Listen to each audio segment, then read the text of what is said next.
Hello and welcome to the Computer Game Show. My name's David Turner. I'm here with James Farley. Hello. And Sean Bell. Hello. Unbelievably, there is no Matt Murray this week.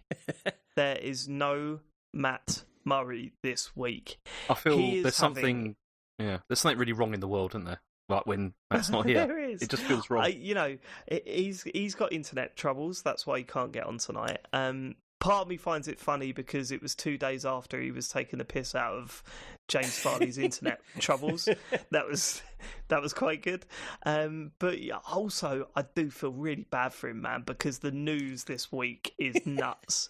And I know that he's sitting there absolutely gutted that he can't take part in these discussions. So Matt, I know you're listening. I feel for you, man, but we're gonna crack on regardless. I mean, to be fair, like we've been saying for ages that he fucking deserves a week off. Jesus Christ, like it's been non-stop. Like we were saying just before we recorded, like the last time he had time off was like right near the start of the show, wasn't it?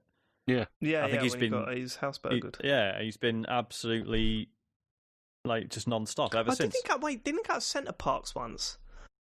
I think he's missed Yeah, more I think than that. I think That he was had with a, you, wasn't it? I don't think that counts. Yeah, it was with you. I think. No. You went. We never went to Centre Parks, mate. We went to Okay. Butlins. If you went with me, we ain't going to Centre Parks. Yeah, I want to. I want to be with the common people.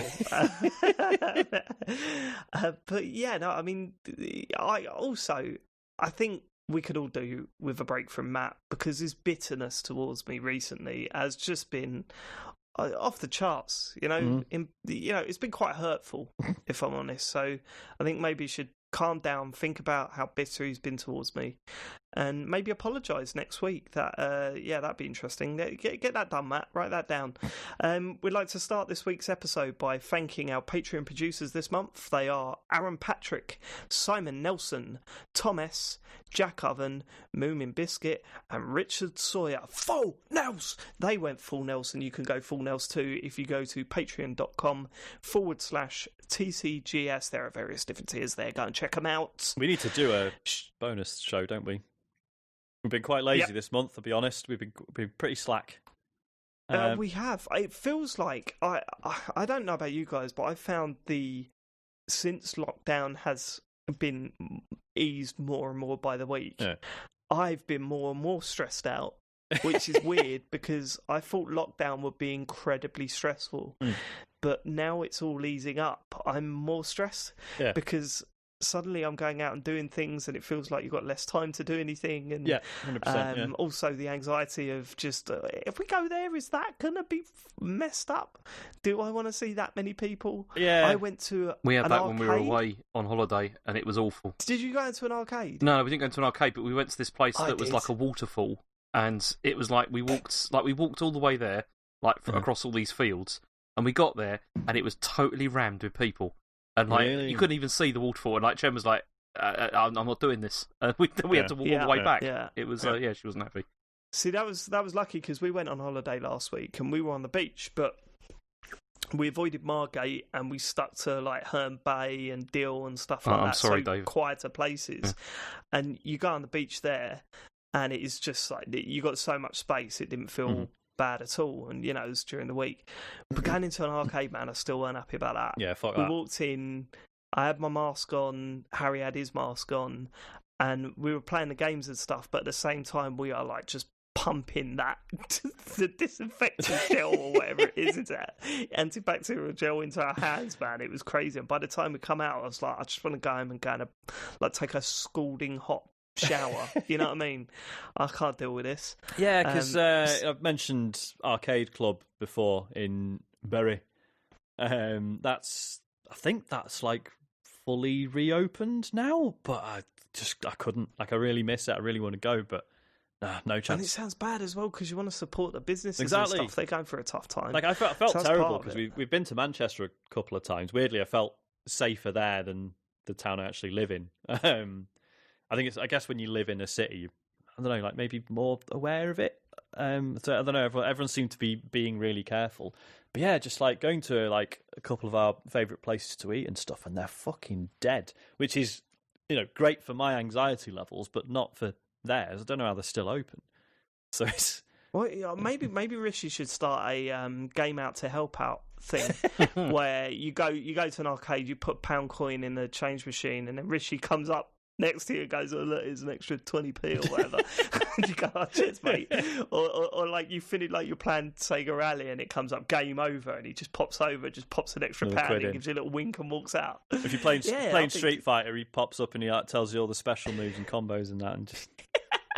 Like playing Dalsim, right? Well, well, look, he's got to get some sort of positive feedback out of anything he does. So hopefully, hopefully he's listening now. I'm sure he is. I'm sure he is. Yeah, I'm sure he is. Right, okay. Feedback, last week's show, kind of a big one last week, wasn't it? It was. I mean, James, have you got anything for us before I get into the listener stuff? Or oh, good point. Did you take notes? Well, this is the thing, because I listened to it and I really enjoyed it. I thought it was brilliant, and particularly Capone's edit. I was driving as I was listening to parts of that, and you know, like people say they nearly crashed the car. I didn't go that far. But I did have quite a few sort of nearly laughing fits from it, because it was. What did you think of the bit where he was taking the piss out of your Matrix bit? Oh, brilliant! Yeah, it's the whole of that was. I didn't even notice that. Well, it was great because obviously, because I was a victim of that as well. But it was just.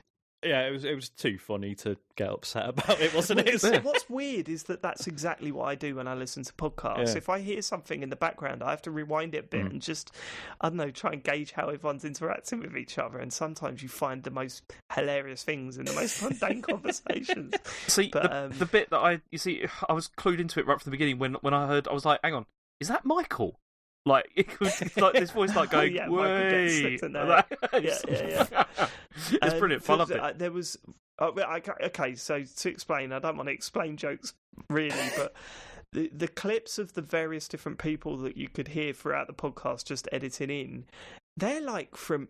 I mean, he's putting Zibzang from Gamerdork in now. I don't think he's podcast since about 2009. Yeah. You know what I mean? It's like, who does he think But then, to be fair, the amount of emails that we got that appreciated those really old jokes. Yeah, and it was interesting because I mean, I'll read some out in a minute, but they weren't all obviously some of them were "Oh my god, this is incredible!" I'm hearing people that I used to listen to 15 years ago or whatever. But then there's plenty of people who just thought it was good. I must admit, the running joke with this, with these podcasts with the Capone edits, is that 50% of the people hate them and vehemently hate them and contact us saying they never want to listen to the show again, etc., etc. And 50% of people say it's one of the funniest things they've ever listened to. Yep. Has Capone gone mainstream now? Do you think he's gone mainstream? Because he toned it down, didn't he?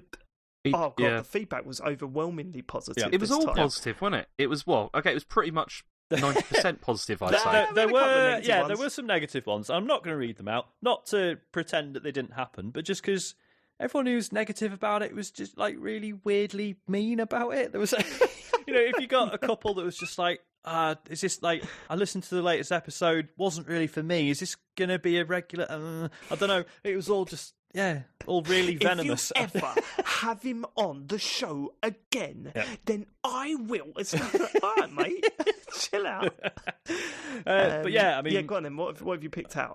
So Nick Hannon says, last show was legendary. Capone is a wizard. Please bring him back sooner than 3 years from now. Brad Turk says the Capone episode was brilliant. I finished listening and immediately started it again from the beginning. Haven't laughed that hard at a podcast since Farley got shit-faced during the Game of the Year show. That said, I missed it. Oh my god, how did he not drop in clips from that? You'd have thought it'd be all over that, Capone. I agree with maybe David. Next time. That said, I missed hearing Dr. Boomstick on the pod this week and look forward to his return once it becomes possible for him to turn his fan off for a couple of hours. Which, to be fair, I think we're there now. It's not too bad. Yeah, it's not too bad. Martin H says, is Capone Adam real? Whoever created That's the question I've heard the most. Throughout my whole podcasting life, I've heard that question about 1 million times. He says, whoever created this character is wasted on this podcast. Never mind replacing James. I cannot help but feel they'd be gold together. James's Twitter bio states he was voted most likely to be made-up character on TCGS Co.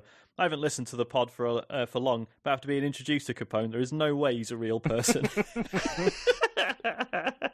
I love that email. Rudgy said it reminded him of the first episode of TCGS he ever listened to was a Capone special. Oh my God. He says, yes, I thought that was a normal show. And here I am some years later heralding a well-needed return to form. It says, I acquiesced to Capone's demand to stop whatever I was doing to clap for a minute at the end of the podcast. And I can only apologise to fellow users of the M6 between junctions 15 and 16. However, I am happy to report that the lane assist feature on the 2019 Volkswagen T-Roc does work even at a steady 65 miles an hour.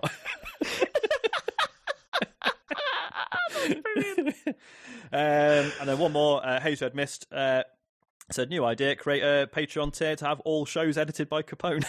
That is good, but then we'd have to pay him, I reckon. Yeah. He'd have to get some of that money. We'd have to cut him in. Well, how about we just do it on commission? Everyone who subs to that tier, he gets a cut off, and the rest we'll just keep to ourselves. That's not a bad idea. So yeah, but I was so happy for him, like, because he says he doesn't mind the amount of shit he takes when he edits a podcast or whatever, but to see all that, like all those comments, must have been brilliant for him. You know what I mean? Like, he just absolutely nailed it. Yeah, absolutely. But obviously we're honoured to have him on, and I'm aware that there's a lot of people out there that still didn't like the edits that he made to the show, and that's fine too. Don't worry, it's not every week. He's certainly not going to be replacing James, but I'd love to have him on again sooner than 3 years' time. Believe me. Hopefully a lot sooner than that. So that'd be good. In fact, actually, when Matt messaged us and said he couldn't make it this week, I was so tempted to have him on again and edit again. Like, how funny would that be? But Jesus, the amount of work that he goes through to put that podcast together, I feel bad for him to get him to do it 2 weeks in a row, but it just would have been funny to see the reaction. Well, because that's the last thing anyone expects, isn't it? Like, even the people who don't like it are just like, well, at least it's only this week. Like, that's... That would have been great. A few more. No. So James McCall said, Animal Crossing feedback. Regarding the last update, I thought it was quite good. The Dream Island visiting is a great way to see some amazing islands and find inspiration without having to add people as friends. Also, the new search option on the custom design portal in the Tailors is a huge improvement and really opens up the world of player designs. Makes it easy to find incredible designs, which I can then incorporate into my island. When it comes to the fireworks, you can press the A button on the pad to wave your sparkler around. Yeah, I sent you that. In fact, while I was driving, I was listening to that, and I was like, I dictated that to Siri, which took ages because it kept mishearing everything I said. But yeah, I was like, yeah, that's they didn't get that right. Yeah. Does it tell you that? What do you mean? Does it tell you that? Tell me what? Like, is there a thing that says press A to wave your thing around? No, I don't think it does. No, you just have to experiment with it. It's press buttons. It's what you do with video games. Yeah, but hold on. You can't. I mean, this one you have to hold down a button, then move a stick. Like, it's not intuitive, is it? Well, Asher managed to figure it out. And he's how old? 7. Oh, you had to think. That's bad, James. I was just... We had to see how many times have I lied to him? James was like, he was counting on his fingers then, you could feel it. This is the 7th lie. He's 7 years old. No, because I was just thinking, like, Rachel's 10, he's 3 years younger. So, yeah, that's how you work it out. And it still took you that long to do that equation, didn't it? Basic maths, Yeah, go on. Ryan Heyman says, small note on the Hitman 3 VR discussion. When they said that they're adding VR to the entire series, I assume that means they'll only be adding VR to the Hitman 3 software, into which all of the previous levels can be imported. Kind of like what they did with Hitman 2. They allowed the import of Hitman 1 stages and added the new quality of life features from Hitman 2, but they didn't retroactively go back and add those features into Hitman 1. Yeah, that's fair. Yeah, because it was quite cool that they did that with Hitman 2, to be fair. They could have just not bothered, but yeah, if it detected that you owned Hitman 1, it was just like, right, cool, and then just added all the levels, and you could... I'm not sure what the differences are, but I know they, tweaked the graphics engine stuff, and it made all the old levels look a bit nice and what have you. So yeah, fine. Cool. Last one. Ronnie says, interesting show last week. On it, J.K. Rowling was described as being a, quote, horrible little woman. Appreciate it was light-hearted, but was this really necessary considering the later comments about the excessive abuse given out to James Corden? I mean, I hear you, right? I know what you're trying to say. Hold on, I've got this. I got this. Okay. I know what you're trying to say, but I would argue my point of view would be there's a difference between wishing someone was dead because you don't like the type of entertainment they put out and calling someone horrible for being actively aggressive and antagonistic towards the trans community. Yep. That's my point of view. Yep. I hope that explains why I called her a horrible little woman last week. And why I didn't stop you. Because that happens when I go down the wrong road. Sean stops me. Sometimes I just bundle him over, like I don't give a shit. But then sometimes I do stop and go. Yeah. Sometimes I stop you and you sort of grab me, and we end up both falling over together, and it's fine. Make it out. Yeah. Why not? All the way to the bottom. Before we move off of feedback, one bit of feedback that you failed to bring up, James, which, I mean, you've bottled it, mate. You mean the digs about Sean? When you were listening... No, it was digs about you, wasn't it? That's what I mean, yeah. From me. I was going to bring that up, but then you moved it on, so I didn't get the opportunity. Okay, yeah, all right. Like, you didn't bottle it, and now I'm calling you out, you're going back to it. So what happened? We were getting repeated texts from you while you were listening to the show saying, I'm surprised by all these digs from Sean here. And then, like, 10 minutes later, there's another one. And then, like, 15 minutes later, there's another one. I don't even remember him digging you out. No. What happened? I mean, there was okay, because... Okay, when I was thinking about this before we recorded, because I didn't write any of these down, because I don't do that, and so it's a bit difficult to remember exactly what they were. You are supposed to do that. Yeah, I know. But I was driving the car at the same time. For not doing that before. I was driving the car and I just couldn't be bothered. And so the thing was, I mean, there was one that I remember distinctly, and that was when you were talking about console wars, and about, like, you were like saying, oh, it's all right because everyone on the show, when nobody really believes all that and all that. Apart from James, he's he's which, I mean, I don't accept that. I think that's pretty. I mean, I didn't appreciate that at all. Okay. I mean, it's just. I wouldn't say it's digging you out though. I think that's pretty. I mean, I would say that Sean's got evidence. Yeah. Of that. Just because I sometimes have a different viewpoint, it's that means No, because you repeatedly slag off everything that Microsoft try and do. That's not true. Defend everything. Absolutely not true. All right. It's not true at all. Fine. But anyway, so there was that, and then I think there was another one about me being lazy. I can't remember what it was. There was another one about being like not recording, like for different reasons or whatever. I can see why you bottled it now, because you just. I mean, if you're going to come at someone, exactly, you got to have evidence, and I can't be bothered to do that because I don't care. It's fine. Well, where's that left you? What have you learnt today?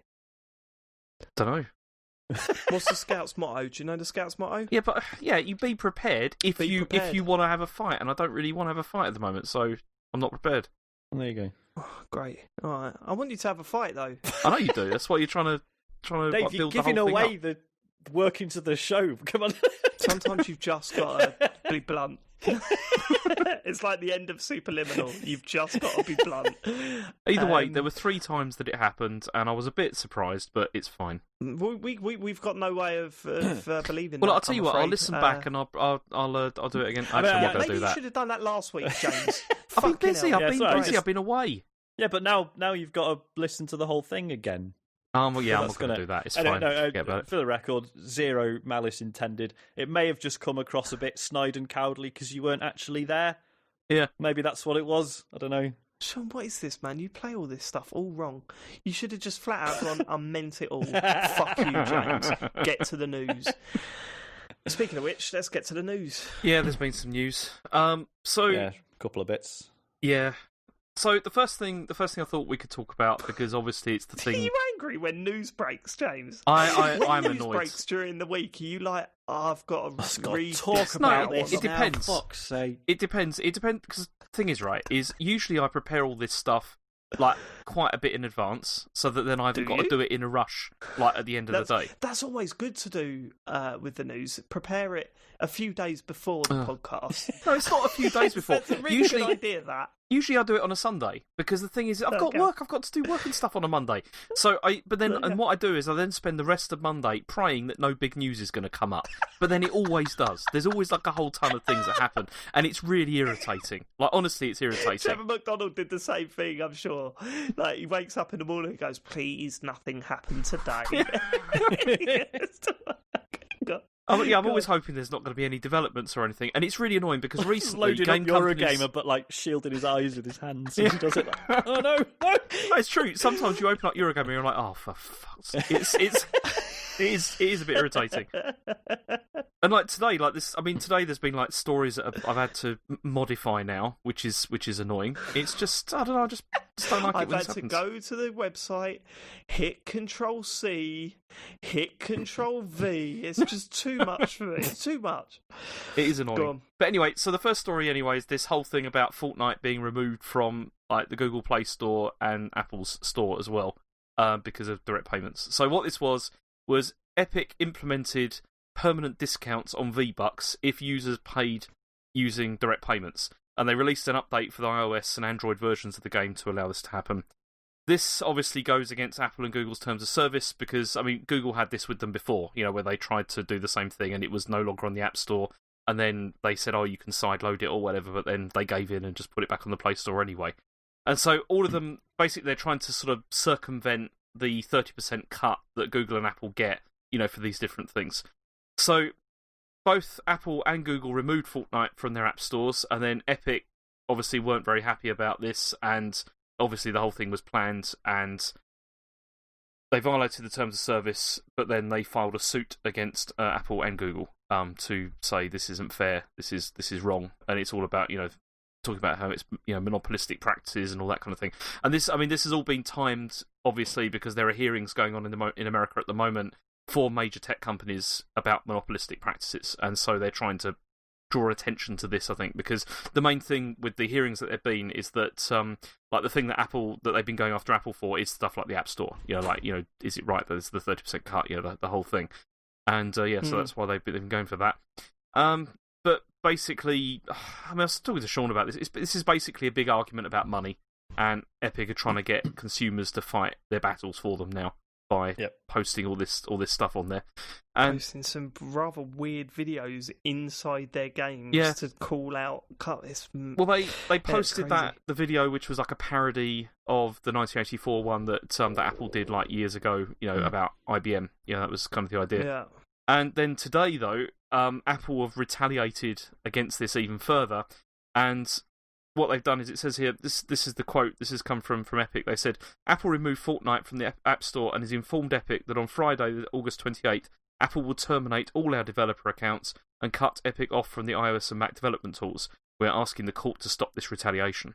So Apple, it feels like, have like thrown the toys out the pram and just basically said, right, well, okay, if you're going to behave this way, then we don't want to do business with you. And that's it. And so... But then now there's obviously... Are they going to live to regret this, Epic, do you think? I don't know, because I tell you what I found really interesting about this is, you see, initially when this happened, and it was Apple that were like, you know, that shut them out the App Store, I could see the headlines already. It was going to be all like, this is all about Apple, how awful Apple are, you know, the whole sort of thing. But then when Google did it as well, it feels like that's changed the dynamic slightly, because you got... I mean... Yeah, you can't, you know, because before it's always been this like Apple versus Google sort of thing. Like Google is open and all this kind of thing, and Apple's all closed, and you know they don't allow anything. But then both of them are against Epic on this case, and that's quite interesting, I guess, for you know, to a degree. But also the way that Epic are dealing with this is interesting, because I mean this is about business, and it's not. I mean, Epic are trying to paint this as being like a moral crusade, you know, and I understand that from the perspective of like small developers or like indie developers and stuff, that 30% cut is awful, almost certainly. Like, it's something that they would rather didn't exist or whatever. But I don't feel so comfortable about Epic painting themselves as being like this sort of like champion of like, you know, moral and consumer rights. That doesn't, I don't know, especially when you've had like the Epic Store, you know, buying up exclusives and stuff like that, you know, which is that anti-competitive, like in the same way? I don't know. It just, I don't know. It feels, this whole thing feels very sort of contrived and not great, really. Like the way I see it, and you know, as someone that doesn't follow this stuff, doesn't know much about the business workings and what's acceptable and what's not, it does seem like, and I could be totally off base, but it does seem like this isn't quite going the way Epic expected it to go.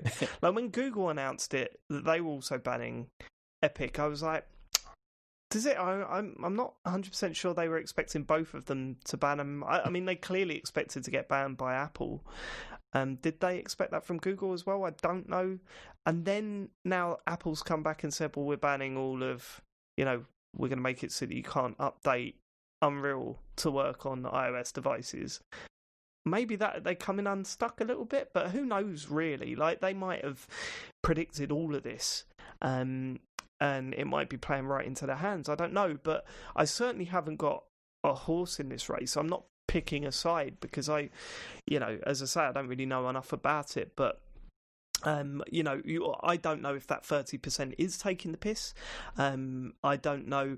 The only thing I can really comment on is that I certainly don't think it's a monopoly. When you've got two big companies banning you for doing the same thing, two competing companies that are banning you for doing the same thing, and you're countersuing, claiming that they're both monopolies, it's kind of like, doesn't that defeat the... Well, also, what you're saying? Like, the other thing that, like, Epic's directly, like, called out Apple as being, like, a massive monopoly kind of thing, and I think that's more difficult, I feel, to justify, considering, like, they keep trying to say this is like the Windows case. It's like the antitrust case, like, back in the late 90s, that it's exactly the same as that.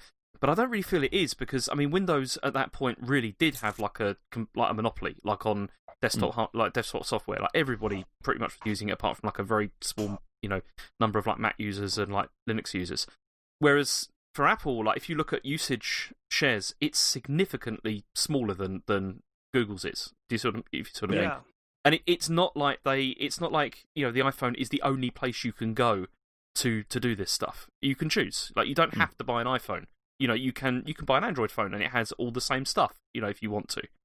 And so, I don't know, the monopoly thing I don't really see, if you see what I mean. Well, that's it. I mean, it there was a big argument in America over Sirius XM becoming joining together. What they call it, a merger between Sirius and XM. In America, there's satellite radio.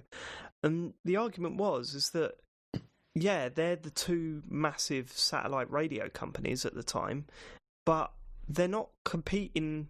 Just because they're not competing against each other anymore, it doesn't mean that they're not competing against commercial radio, Spotify, Apple Music, all that sort of stuff. And eventually that got allowed. That merger, did go through.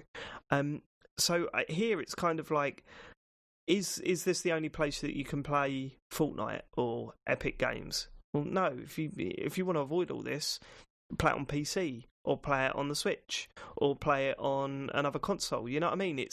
I'd love to know also, there's a few other things that I'd like to know, and you probably won't know these questions, but the percentage that Microsoft take from the sales on their store for, microtransactions on for Fortnite. I'd like to know how comparable that is, and if that's way better on Xbox. No, it's the same. It's all 30%. They all take 30%. Like, so does PlayStation. So that kind of, then why are they not doing that to everyone? I guess would be their argument is that the game console, like the platform holders for the consoles, put a lot of more effort and sort of time and whatever, and resources into developing that platform that then developers can then put their games onto, and that like Google and Apple don't. And that it's they don't put the same, which I don't understand that argument. That seems a I don't know. I mean, mobile gaming, as far as Google and Apple are concerned, has basically just been like a happy accident that happened to them, isn't it? Yeah. So, but then, considering the billions that Fortnite rakes in, so they seriously looking at the PlayStation, the Xbox, and the Switch and going, well, yeah, they made like a nice user interface, so. Yeah, have billions of dollars that on other platforms we think is ours. I don't know. And also, the other question is, so obviously Apple take this money because they're using their systems to for people to download their game and spend the money on the game, and that's where that 30% cut comes from, right? Yeah. But there's a history of them doing some strange things to stop people bypassing their payment systems to access things through an app, right? So there's that comic, what's it called? Comixology, yeah. Yeah, Comixology. They now, if you want a comic on that thing, you have to go to Amazon's website, buy the comic, and then it'll appear on your app rather than just doing it through the app. The same with Netflix as well. I guess I'm trying to work out what the difference is then between that and, say, just using the Amazon app to buy things off of that. Is it because you're buying other people's products on the Amazon app? Is that how I see what you mean. Yeah, because it's not like Google or Apple take a cut if you buy stuff on Amazon and good point.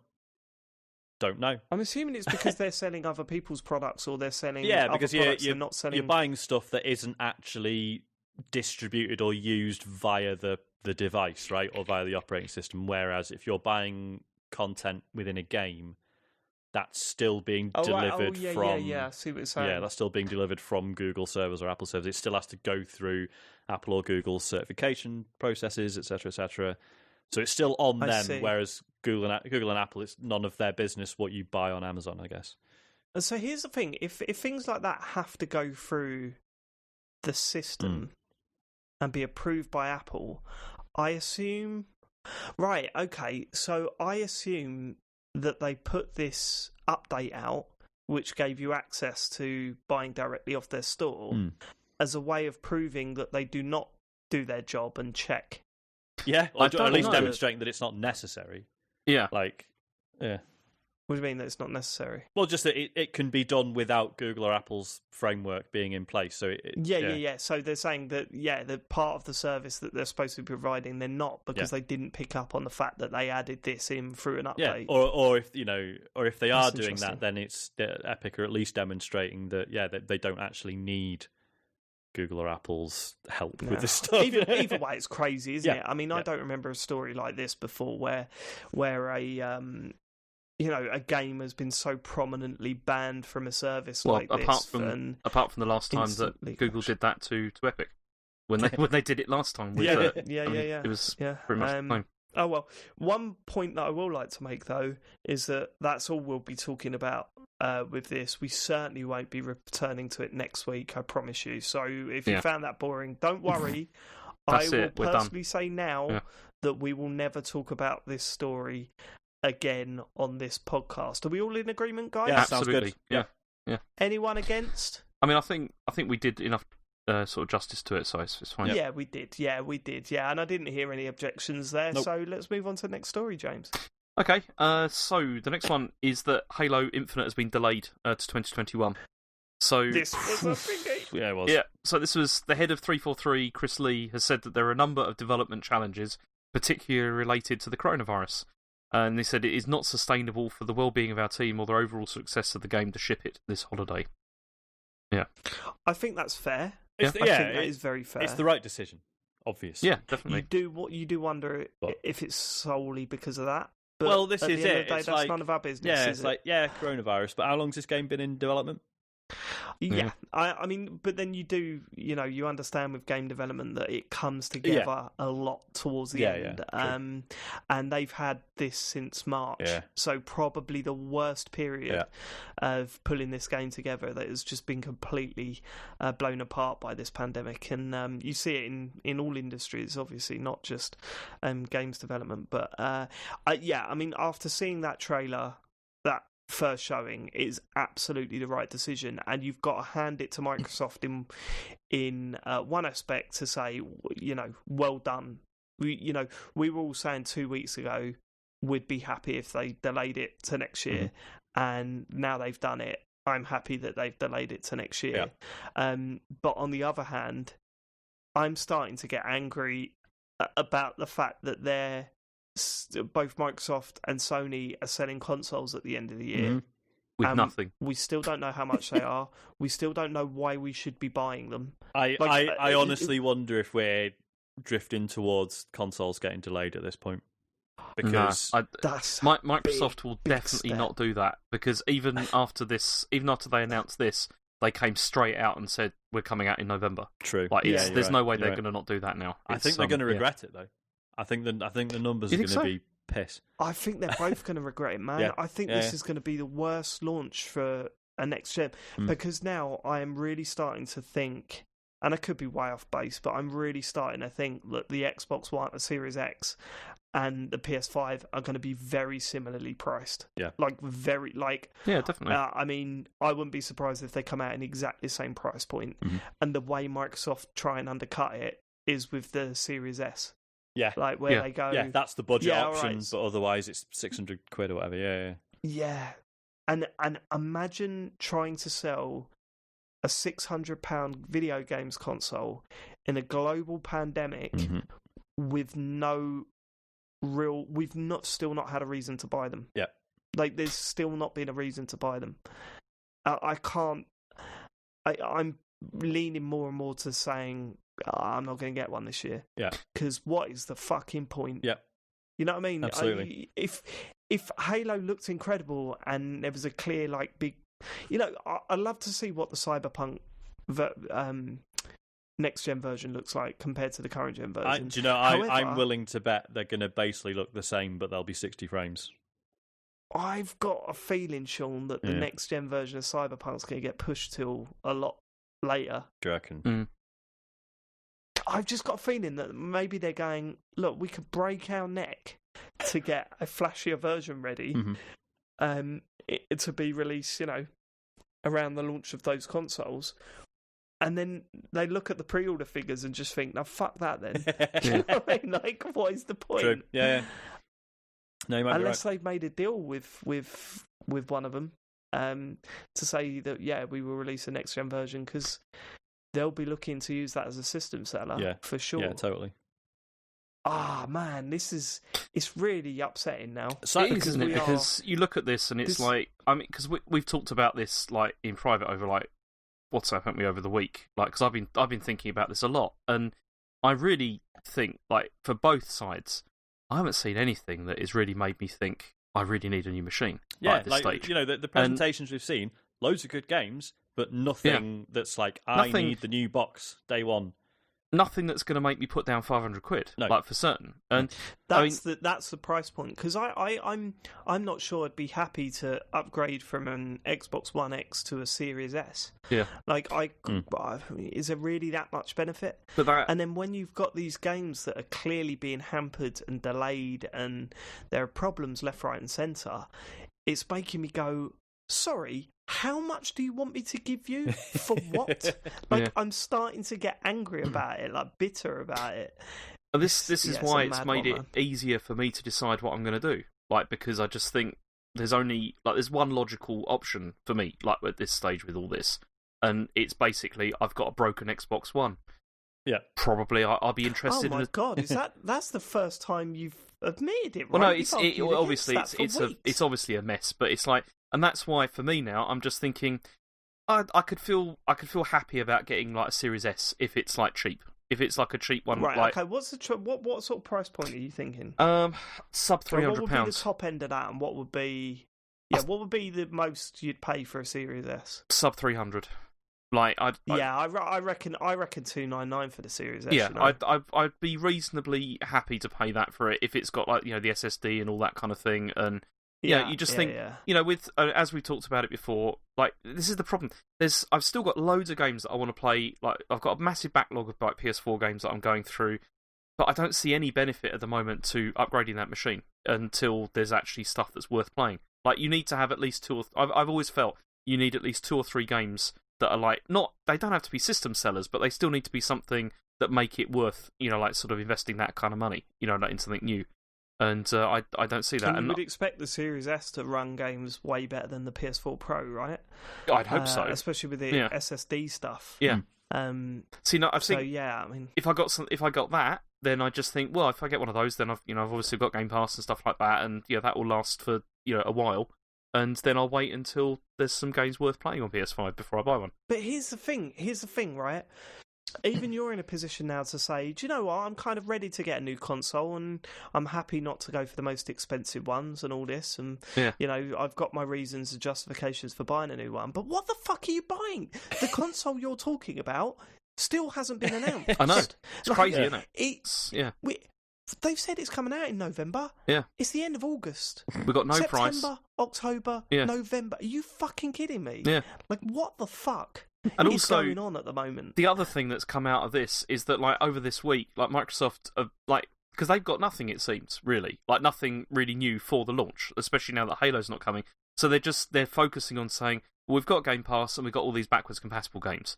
And it's like, that's not a great sell, is it, for a new machine? If you sort of mean that you haven't got... You do need something which is like your showcase thing to show why you need to buy this new machine. I'm going to get one probably because I need to replace an old one that is nearly done.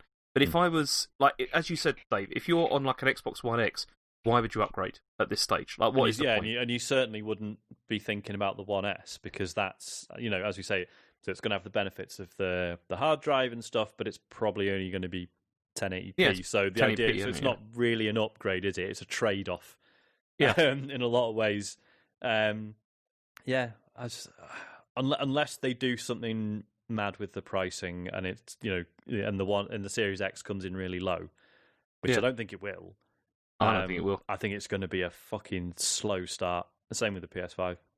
See, as I say, I think it's going to be a very, very weak launch for a lot of, you know, for both companies because I mean, people are struggling for money out there. Yeah. You know, and it's getting scarier and scarier. And not to bring the podcast down too much, but, you know, the furlough scheme ends in October. Yeah. You know what I mean?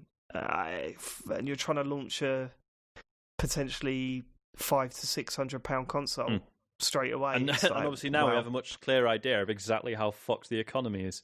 So, which the answer to that is very. So, like, you know, back in sort of June, it was a bit like, well, this is bad, but, you know, we can bounce back from this. And, you know, and now that's going to take longer than we thought. Yep. I think you're right, though, Dave. I think that the price of the two machines, I think, is going to be very close, actually, like the top-end ones. I reckon they'll only be like about 20 or 30 quid in it, or something like that, in difference in price. I'm leaning that way now, because I'm thinking Microsoft will think, look, we don't have to take a massive cut because we got the budget option, you know? Yeah. That's the one we want. What's called the One X was pretty expensive, wasn't it, when it came out? Like that, they sold it as being like a premium, like this is a premium console. That's why I felt that they'll probably do the same thing with the Series X as well, but then sweeten it with we got this cheap Series S. We all know Sony as well. I don't know, man. It's going to be a crazy. When the fuck? When are we going to hear about this stuff? Apparently in September now. It looks like it's not going to be. You know, it's just it's utterly madness. But going back to Halo, that's where we all started. I think it needed to happen. You know, I'd be fascinated to know how they go about this. Like, do they send a new team in to go and sort it out? Do they, you know, not to sort it out, but to support 343? Is that what's going to happen? The conversations, I mean, I would pay a lot of money to read those emails. Just to, there's been stuff that's come out from this already, isn't there? Which is like, they're saying about how one of the problems there is that they use loads and loads of like contractors and stuff like that, and you know, and there's not a great team spirit feeling there. I mean, but obviously we have no idea. We don't really know what's going on inside there. But there's the rumours, aren't they? But you know, who knows at this point? It's a mess. I want them to bring out a good Halo game, and the one thing that I can take away from this is they would not have released this unless it was absolutely necessary. They would not have delayed this unless it was absolutely necessary. Yeah, there's no way. This must have been such a hard decision to make. There was also conversation about the idea of breaking the game up, like into parts, and releasing bits at a time. Well, I mean, it's funny because you said they were definitely going to do that, didn't you? I thought they would. Yeah. No, I thought Matt said that, didn't he? I don't remember saying that. I know some I did, but you know, it's not important. I'm not digging anyone out, but it's you know, there was part of me thinking, well, yeah, they did that with Crackdown, didn't they? So I wouldn't be massively surprised. But I'm kind of happy they're not, They seem to not want to do that. I mean, I don't know if you heard Phil Spencer on, say, Animal Talking and everything. Did you listen to that interview? I didn't know. So if you don't know what Animal Talking is, it's Gary Whitta. Sorry? Gary Whitta, isn't it? Yeah, Oh. Gary Whitta is doing a talk show on Animal Crossing. Okay. Where he invites... Have you not heard of this, Sean? I think I remember seeing a tweet about it, but I sent you a link to it. You did. In the week and said you should definitely watch this because it's interesting. Okay. And I went, nah. Yeah.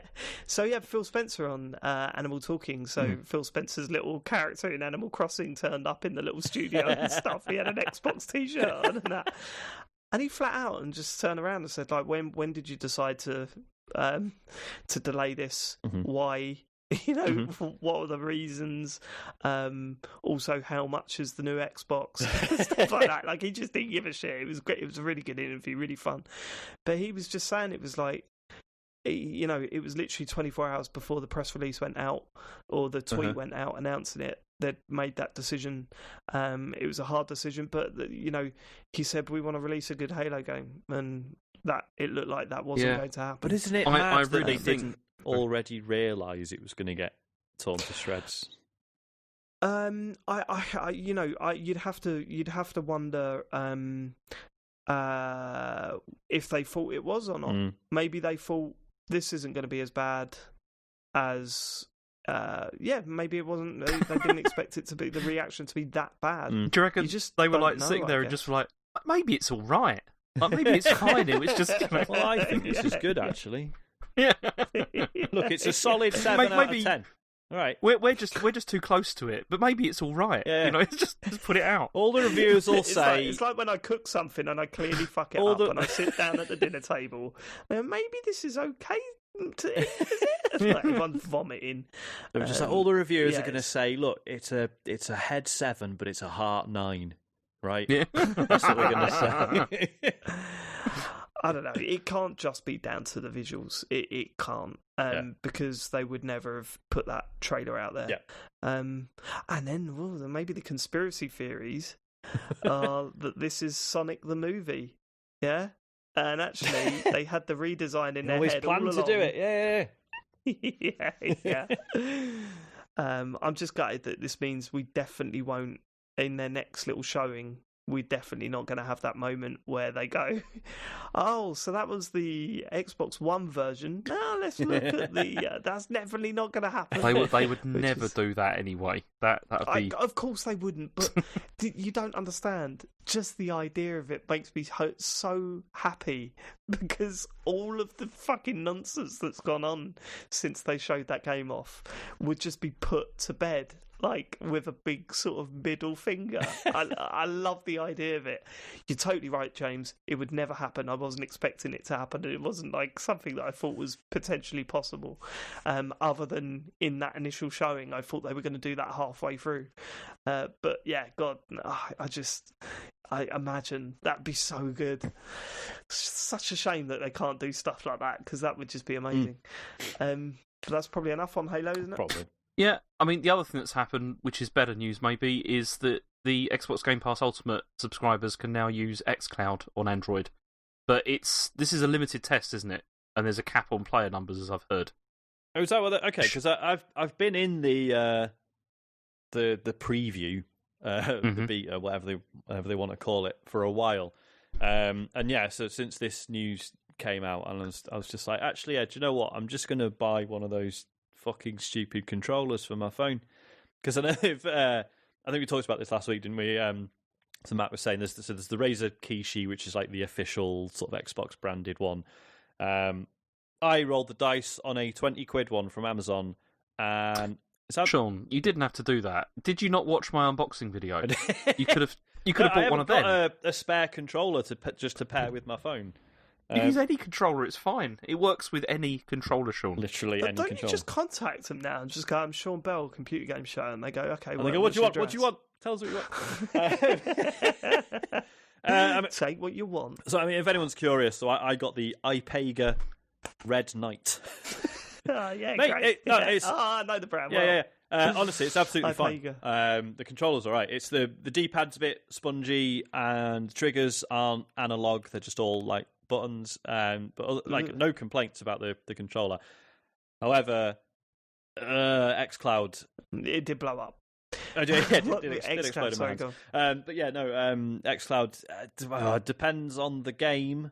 But basically, big 3D stuff does not stream very well on it, in my experience. And you know, my broadband is fine.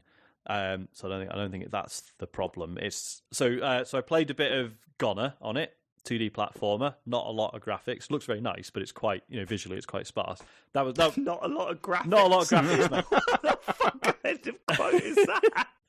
Not a lot of joke. How much graphics? Yeah, 10. Some. About 6 graphics.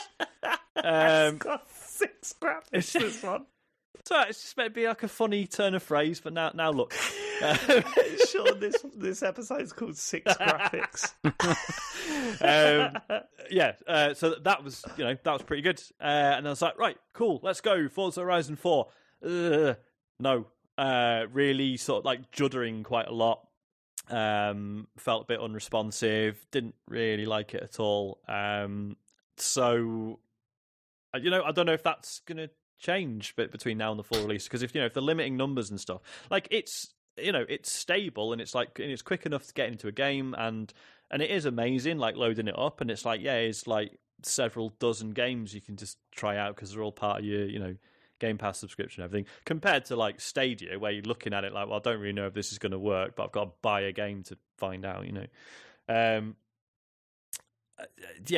I don't know. I want to try streaming from the console, because, like I was saying last week, I do stream like Steam stuff from my PC to my tablet, and that's really good. Like that works really well. How do you mean? What? So xCloud, you can stream directly from your console? Yes, you can either do it from the cloud or you can stream from your console. Oh wow, okay. Yeah. Oh shit, that's cool, because that's going to be way better, isn't it? Well, yeah, you think so, yeah. Obviously, there's then the issue of like obviously anything you want to play. Apple, man. Hang on, wait a minute. Wait. Hang on, I'm confused here. Yeah. Are you saying like using remote play basically? Yeah.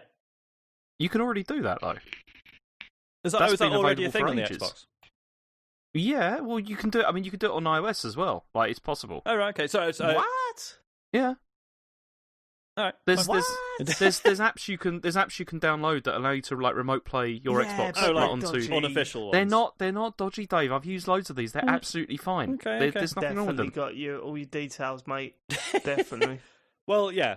So basically, in the game streaming app, there's the option to either stream locally from your console or from the cloud. Although to do the console one, you have to join the Xbox Insider program, and I can't be asked doing that on my phone. I'll do it at some point, but yeah. Can you see? You can't stream on the console yet, can you? No. Because they were talking about this. I can't remember. I think it was some Giant Bomb or Special Moves or something, where they were saying that would be cool. Oh, like Microsoft Flight Simulator, for example. It comes out tomorrow, right? Yep. That comes out on Xbox tomorrow as well, right? So no, it doesn't. Launch. No. It's not out on Xbox yet. Oh, is it not? It's a while. No, it's not day and date. It's a while. It's coming. Fuck, that's a shame. But okay, so another example, Cyberpunk, because it's just easy. Cyberpunk's going to be a big game or whatever. Yep. To just like, I'm going to buy that game now. And while it's downloading, I can just play it. Yeah, so Dave, you can already do this on PlayStation now. That already exists. Like you can already do that. That's cool. That sounds great. Yeah, but I'm talking about. But they don't have that many talking games about on a good console, James. Sorry, I forgot. It's a console. Yeah, that you don't hate. Yeah. It's a console that we've got that isn't broken. Oh, sorry, my Xbox One again. Yeah. I like that stuff. I like the idea that. I mean, they need to confirm that when you buy a game digitally, it works on xCloud. Yeah, I mean, that's the kicker. Isn't there probably also an argument though that if you're downloading a game, you're probably not going to want to stream it at the same time? It's going to kill one or the other. Yeah, right? yeah. No, but absolutely. there's also if those games are available on xCloud and you can play them anywhere, that would be a big deal. But so far we only know it's only Game Pass so far, isn't it? Like we don't know. It's only Game Pass, which is that's a massive shame because. Yeah. But could you imagine that? James going, I'll buy this game on Xbox and I'll play it right now. And James' internet's just going, fuck off, mate.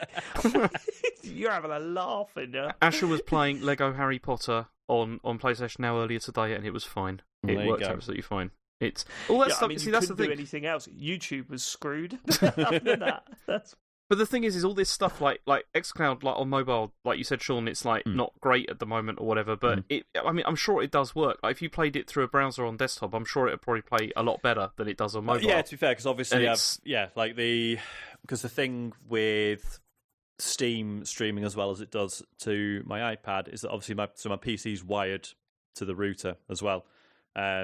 So, I mean, there's a possibility that when I try and stream from the console, it's not going to be amazing because the console's also on Wi-Fi. I don't know. It's going to be interesting.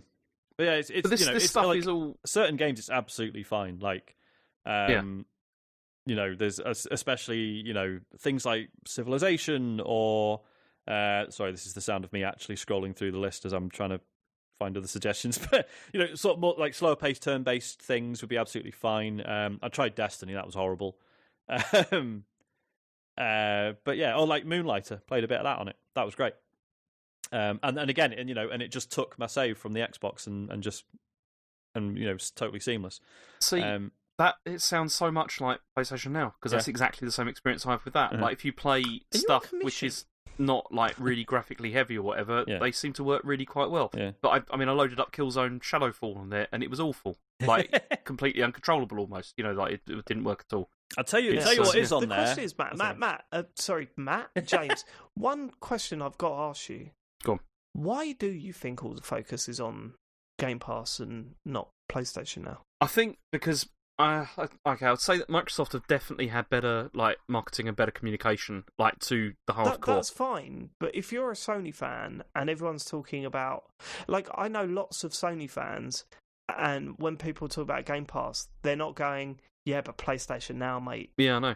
That's not the answer. So there must be something that divides the two. I think. Why is there such a positive reaction to Game Pass and you don't seem to get that with PlayStation Now? I think it's because, you see, Game Pass has a very easy to understand positive message, which is that all of our first party games are on this, and we've got a load of other stuff as well. That's like there.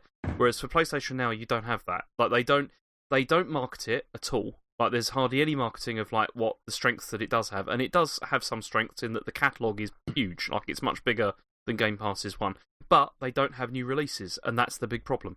Like they get stuff, but it feels very much like it's a sort of a service for things that were out like a year ago or whatever. It's not like day and date stuff or that, and that's why I think it doesn't get any mention really, because gamers always want new stuff. It's not great for like without that first party stuff. It's easy to look at these services and think, ever since we had like the first ever Humble bundle, and like there'll be good stuff in there, but there's always that air of it's always going to be stuff that's basically stopped selling otherwise. Yeah. And what really set Game Pass apart was just like, oh no, it's all the cool new first party stuff.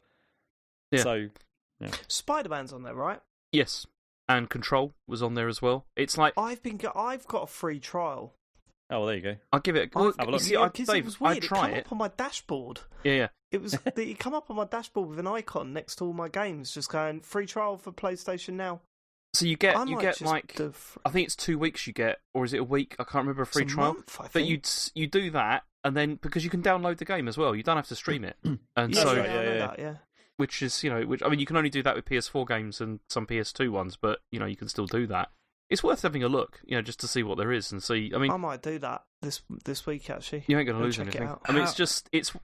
I mean, the thing is it's just that the catalogue is good for old stuff. There's a lot of old stuff on there, but people aren't interested in old stuff, and that's the thing. It's whereas Game Pass does have new things if you really like things like Crackdown 3. But yeah, it's shut up. Can't help himself. I mean, the thing that really sticks out for me, anyways, is the fact that the next Don't Nod thing is coming fully straight to Game Pass. Like that's a big deal for us, isn't it? Mm-hmm. Definitely. We're a huge fan of their stuff, and that's why Game Pass is. I mean, as I said, I've used PlayStation Now. I like it. I think it's quite good. I mean, in terms of value, I think it's pretty good value. Like £50 for a year, I think is not bad for like access to all this stuff. Particularly, there's a lot of stuff on there that I can play with Asher. Like there's like all the Lego games and all that kind of thing. And I know that stuff's on Game Pass as well, but I only have one Xbox controller, so this is kind of handy. Yeah. But if you're interested in new stuff that's coming when out, you get your PS5, you'll only have one PS5 controller. That's true, so which is another thing. But no, with Game Pass, there is more like the idea that there's going to be new cool stuff on here, like every month, and you don't get that feeling with PlayStation Now. It's a shame. How have we fallen into the trap of discussing the merits of PS4 and fucking Microsoft again? Oh my god, we've done it again, haven't we? Oh Jesus Christ! Okay, all right. Sorry, I'm sorry, everyone. I'm sorry. Why are we obsessed with that? You're absolutely right. Let's move on. Control is not going to be free for PS5 and Xbox Series X as an upgrade unless you own the £30 Ultimate Edition. Yeah, Microsoft tried, didn't they? They tried. They did try with Smart Delivery. No one cared, and it's like they're like, no, we're going to charge money for this. No, let's not paint it like that. Consumers cared. Yeah, consumers did. No, what I mean is like loved the idea. Publishers did not love the idea. Publishers hated the idea quite clearly and did not go along with it. And the only way, very sad. The only way it would have worked 100% is if Xbox had just said you have to do this if you want to publish stuff on our platform. But there's no way they were going to do that because then everyone would be like, okay, we're not going to do that then. It's when you've got a direct competitor saying that we're not doing this, or certainly not making it a big deal. That was only going to go one way. Shame, but it does look like Microsoft are also going in that direction now. Like they've gone, let's all do this, and everyone goes, no, and they go, all right, then we won't. Do you know what I mean? It seems to be the way it's going, but because wasn't there that thing like the next Forza is not Xbox One now, isn't that? Is that confirmed? No one knows, mate. I think it's we'll find out later. I mean, we don't know at this point. I'm shocked that they haven't got a Forza game coming out this year. You know what I mean? Because it's been... Because when was Horizon 4? It's a couple of years back now, right? Yeah, oh yeah. I'm not saying making the best driving games ever is easy, but it's been a couple of years. When was the last Forza Motorsport? It'd have been the year before that, wouldn't it? Because they were doing it I don't think it was. Years. I think it was... Was it Forza 6? Motorsport 7... Was it? Is 2017. Okay. Oh yeah, so it would have been a year before that. Yep. You're absolutely right. But that was not well received. They've just they're delisting Forza Horizon 3. That was another piece of news. Are they? That's, they're getting rid of it. Oh, are you kidding me? It's no, it's true. Yeah, it's been delisted from the store. Sorry, Jack, that wasn't me actually accusing you of lying. I was just, bullshit. I need to have another go on the Hot Wheels stuff before that goes. Then Jesus. What? No, that's on. That's on 4, isn't it? 3 was Hot Wheels. 4 was Lego. Yeah. I mean, you'll still be able to download it. Than the Hot Wheels stuff. You'll still be able to download it if you own it, but they're end of lifing it. They said, so it's not going to be in the store anymore to buy. Trust me, the Lego stuff's better than the Hot Wheels stuff. Okay. The Hot Wheels stuff was great, but not as fun to drive around as the Lego stuff. The Lego stuff is business. Fair enough. Have you played that bit? A bit. I need to get into it properly. Yeah, it's really good. Get into that. Like next time you feel like a bit of Forza, just stick to the Lego stuff because once it starts opening up and offering like new challenges and stuff, it's actually because it is scaled down. It feels way more focused. It's good. Cool. It's good stuff. All right. Okay. EA Origin and Access have been rebranded to become EA Play, and so this is they're doing this from the 18th of August. I don't know. I don't understand all of this because they've got a million different services, haven't they? And now they've decided they're just going to have one. Right. So EA Access was the stuff you subscribe to and you get the old games, right? Yeah. On console. Yeah. With the Vault and stuff, and the trials tend to be the 10-hour trials that they were famous for. So was Origin Access for PC? Sean helps out. Was Origin Access for PC? Yeah, so the app, like the EA's app that you have to use to download all their stuff to play on PC was called Origin. So there was Origin Access, which was the PC version of PlayStation. EA Access. But obviously they're already winding that down because they're moving all the games over to Steam. So yeah, I think they're just retiring the name Origin completely. To be fair, no, I don't think anyone ever liked it, so fair enough. It's a weird name, isn't it? But yeah, I don't understand why they chose it, because it doesn't feel like it has any connection to EA at all. But no. Yeah. So now they're going with EA Play. All right, fair enough. And so Origin Access Premier, which was that one, was that the streaming one that they were trying to do? So no, so it's a 2-tier thing.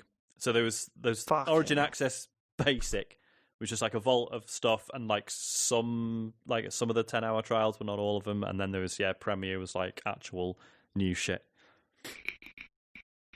And then there's also and that's being changed to EA Play Pro. So they've still got a confusing number of different services, but they just call it that. But then also they had their annual showcase, which was called EA Play. That's now going to be called EA Play Live. So it's okay. Well, they like that name. Yep, a lot of rebranding there. I like This is why we miss Matt, because he could tell us what he thinks of the rebrand. We could have moved on pretty quickly. I prefer this. So anyway, Laszlo Jones has left Rockstar Games. He apparently left earlier this year, and he's now working on other projects with Disney and Netflix and some other unnamed video game company as well. That's a bit curious. There's two big names leaving that studio in the space of a year and a half. Mm-hmm. Yeah. So I'd be fascinated to see what they bring out next. I mean, obviously, I don't think we're going to look at it and go, "What has happened to Rockstar?" I really don't. I think it will still look great, but do you think it's just there's this broad refocusing towards the online stuff, right, and less story stuff? I don't think it is that. Okay. I think it's more likely to be they've done this stuff for a long time, and maybe they want to try something new. I think that is probably it. It's fair. I mean, especially when you've worked from Rockstar, where you were clearly involved in everything at the start, and then you look at a project like Red Dead Redemption 2, and that is literally impossible to be involved in everything. So maybe it's just not as satisfying anymore. Who knows? It could be something deeper and nastier, but who knows? But I'm not going to look at it and go, this means they're moving towards online, You could be right, Sean, but who the fuck knows? Probably not. But do you reckon Laszlo will still stay on the radio stations, though? That's the question. Don't know. I'd hope so, because I always quite like those. They're quite good, aren't they, to listen to once? and then you stop using that radio station. That is fine. Okay, and then so the other thing that's happened is we got an announcement today that there's going to be a Switch indie presentation.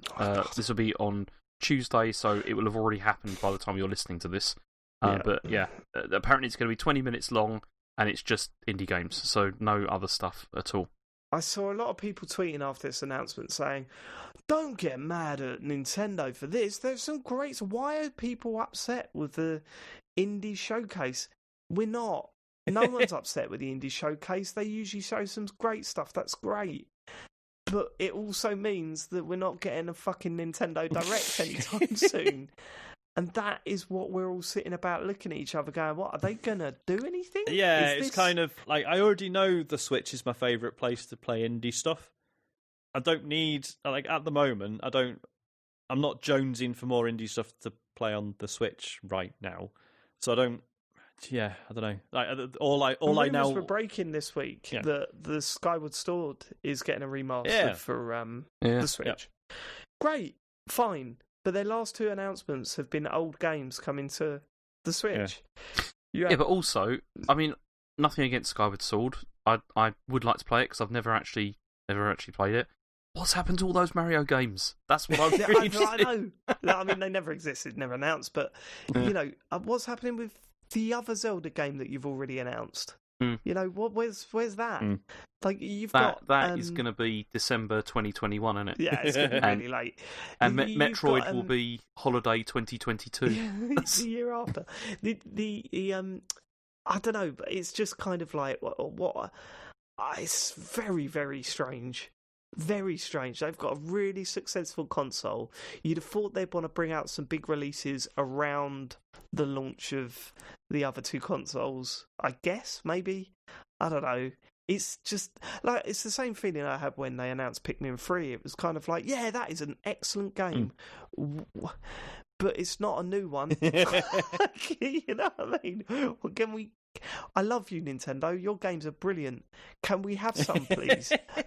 That's what goes through my head. Yeah. And I suppose it's not fair to get angry at a Nintendo indie showcase because we love indie games and they always show some good stuff, and I will be getting some of those games that they show tomorrow without a doubt. Right. It's just frustrating that Nintendo come out and said, we got some stuff to announce. Not our stuff, but someone else's. Yeah. We'll speak soon. Maybe. Probably not that soon, actually. We'll see you next year. Have a lovely Christmas. It's just strange, man. It's just weird, isn't it, that we've had like the whole summer, like E3, and that there's been nothing. Like actually nothing. All we had was that third party, developer, that sort of like showcase they did, and now this. And that's it. It's like they've completely sacked off the whole of this year, like of any stuff, which is it's a shame. Bizarre. And even if they come out with a statement saying, "Look, the pandemic." Well, I said, yeah, we said that. Like, it'd be good if they come out with a statement saying that the pandemic has hit us way worse than we thought it would. We don't feel that we could produce or release games during this period to our standard. But the moment they do that, then the fucking share prices plummet and they're in trouble. So yeah, it wouldn't be an intelligent thing to come up with a statement like that. But also they probably don't care because they're selling ridiculous numbers of machines I know, still. but so, they do care because in a global pandemic, it's probably best not to make your share prices plummet. It's it's not the best thing to do in a recession at the best of times, but here we are. Right, are we done with the news? Just one last thing. This is a quick one, which is that there's a Ghost of Tsushima update which is coming. It's going to be like a free update that's called Ghost of Tsushima Legends, and it's an online like co-op multiplayer mode, which is coming in the autumn. And it's apparently a completely separate thing to the main game, and it's based more on fantasy. Where like up to 4 players can like play together in different classes and even go on raids as well. There's going to be like co-op story missions and stuff. I mean, there's not been any trailer for this yet, but this sounds excellent. I'm quite looking forward to this. I'm really pleasantly surprised by this. I mean, I will have a little bit of a dig at the fact that this is based on fantasy. Oh yeah, as opposed to the documentary that was the main game. Yeah. But yeah, no, I'm really pleasantly surprised by this because I was saying the other week, like I finished the game, tucked it in, didn't care enough about the characters or the world to be like, what are they going to do with it next? And they've turned around and done the one thing I really did not expect. You don't assume that a massive story-based open world game could also have the ability to just it's co-op as well. Guess what? I mean, obviously, it's going to it's not going to be the same sort of scale. It's going to be sort of focused missions and stuff. But you know what I mean? You don't assume that an engine can just turn its hand to something else that easily, I guess, if it wasn't the main focus of the main game, So, yeah, I mean, James, we're definitely going to play this, right? Because absolutely, I think there's a series of like actual co-op missions that are just for 2 people, and then there's there's 2-player missions and stuff that you can do, but there's also like it sounds like there's like what is it? What was it from Gears of War? They used to have like hold mode and stuff like that. Okay, where it's got things like that as well. Yeah. It sounds really interesting. Really cool. And and the fact they're teasing a raid a little bit later on as well. That's very interesting. Can't wait to see what that involves. So very pleasantly surprised. Won't trade it in now. There you go. Job done. Cool. And that's it. That's all the news I got. Cool. Maybe I get my games out of the way this week because, as I say, I've been away, so I've not got a lot to talk about. But I've played a little bit more Fall Guys. Is anyone continuing with that? James, No. You weren't on last week, so have you played Fall Guys? I barely touched it. I played it once or twice. I thought it was fine, but I've not played it like seriously, like at all. Really? I need to give it a I try thought this this would week. be right up your street. It probably would be. It's just we were away, and so I didn't really get into it at that point. So, yeah. God, I'm still really enjoying it, and I was pleasantly surprised to see they've already added new game modes to it. I wasn't expecting that. Yeah, so I was well happy with that. But yeah, I'm just you know, it's, as I've said, it's one of those games that I just kind of think, oh, the reaction to it has been surprising, really. Not so much like how successful it's been, but there's just been that thing about, oh, it's not precise enough. And I just kind of think, well, isn't that part of the fun? That's just too based on luck. Just not what they're trying to do, is it? It's not. Yeah, it's really not. And I just kind of think I can understand why you wouldn't like it, but willing for it to change, I think you're just kind of ignoring the reason why it's so popular. Yeah, and I get it, because there are times where you've got a play in your head, and then it doesn't happen, and it doesn't necessarily feel like it was your fault that it didn't happen. And that feels like not just a missed opportunity for you, the player, but for the game as a whole, right? Because then, like we were saying last week, those are those moments where you're like, could this be a fucking esport? Maybe, but it's like, it's certainly not trying to be. But this is it exactly. It's you see that potential in it, and you sort of think, oh man, like that's like a higher thing for it to aspire to, and it's like, well, is it? Yeah. Maybe it's fine as it is. My argument would be this: would it be as popular if it was trying to go for that level of competitiveness? Absolutely not. Answer, I think the answer is definitely no, because part of the beautiful thing about Fall Guys is that when you go into it, you're always thinking, I could bloody win this. No, I could win this. And it might be a fucking fluke, but you don't care when it happens. It's like... No, because who cares? Because you just, you're all in. It's really satisfying to win. Yeah. They've got that satisfying feeling of winning a battle royale, if you want to call it that, but they've managed to capture that, but made it achievable for pretty much everyone. As I said, like Harry's got to the final a few times, and he's 6.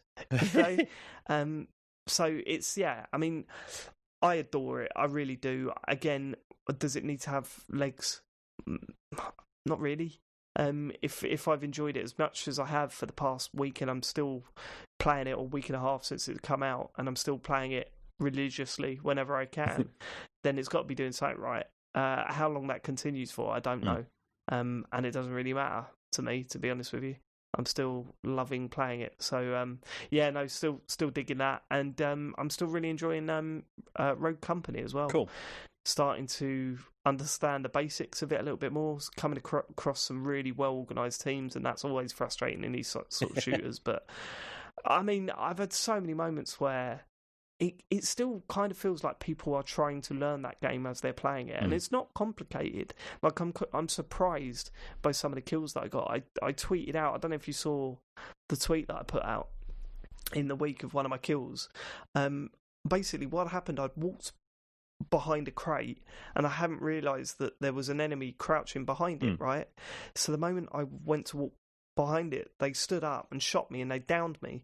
So I'm crawling away, but we had one of the perks for one of my teammates was that they can send a drone to go and revive me instead of coming up to me and reviving me. Send a drone. So they must have thought, well, I've downed them, I'll make sure the coast is clear before I finish them off, like, because I don't want to turn my back, kill them, and then get shot in the back by someone. So they walked out into the alleyway, and while that's happening, the drone goes over my head, revives me, I stand up and then just shoot them in the back.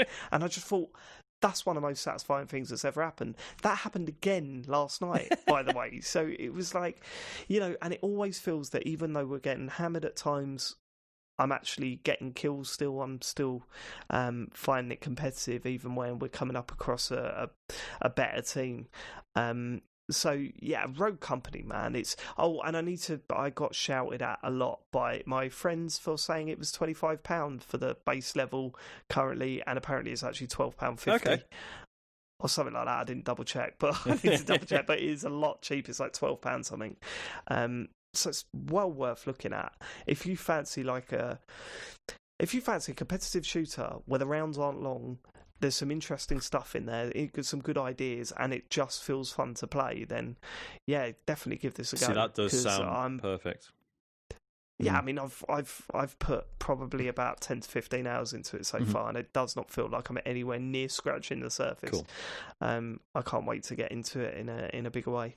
But yeah, I'm really enjoying Rogue Company. But that's it, really. I mean, as I said, I've been away for we played an arcade game where you roll a penny down a thing, and then if you get the penny through the hole, the wheel spins and it gives you tickets. But you don't want to hear about that. You don't want to hear about that one. Don't even know the name of it. James, what have you been up to? So yeah, I mean, I've been playing Ghost of Tsushima before we went away, and I'm on the third act now. Cool. But I think I've taken a long time with this because I don't know why, but I just You're playing this in slow motion, man. Well, I got obsessed with just doing side missions and stuff, and I've done probably about 90% of them now. And I'll tell you what's ridiculous about that is they're all pretty much the same. Like they're just there's very little variety really, but I just find it enjoyable in a kind of relaxing way. And what I mean by that is that because it's so predictable, but the gameplay loop is really engaging, I just find it relaxing to keep doing the same thing over and over again because it's still really fun. It's just really fun to explore and hack people up. I've been really happy with that, and it's. I mean, now that I've hit the third act, I don't think that there's a lot more left to do. I mean, how long is it? As long as the others, Sean, the third act? I mean, I was really rushing it by this point. It does a really weird thing where, due to story events, so you're locked off from the rest of the map at the moment, right? I think so, yeah. Or at least you can't fast travel to it. Mm-hmm. Before the story finishes, it drops that, and you can travel wherever you want. But it doesn't really nothing in the story has changed. So I don't really know why it lets you do that, other than to allow you to tick everything off before you do the ending. But then once you've done the ending, you can continue to free roam anyway. So that was weird. But yeah, you can pretty much just blast through Act 3 if you want, and then mop up other stuff afterwards. Up to you though.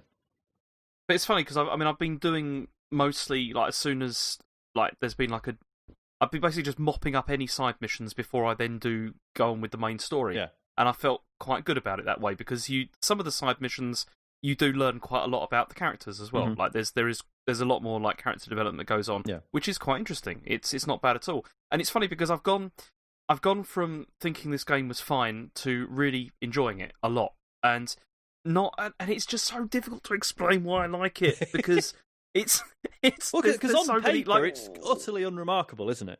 Yeah, in so many exactly. ways, and yet massively compelling and enjoyable, despite Yeah.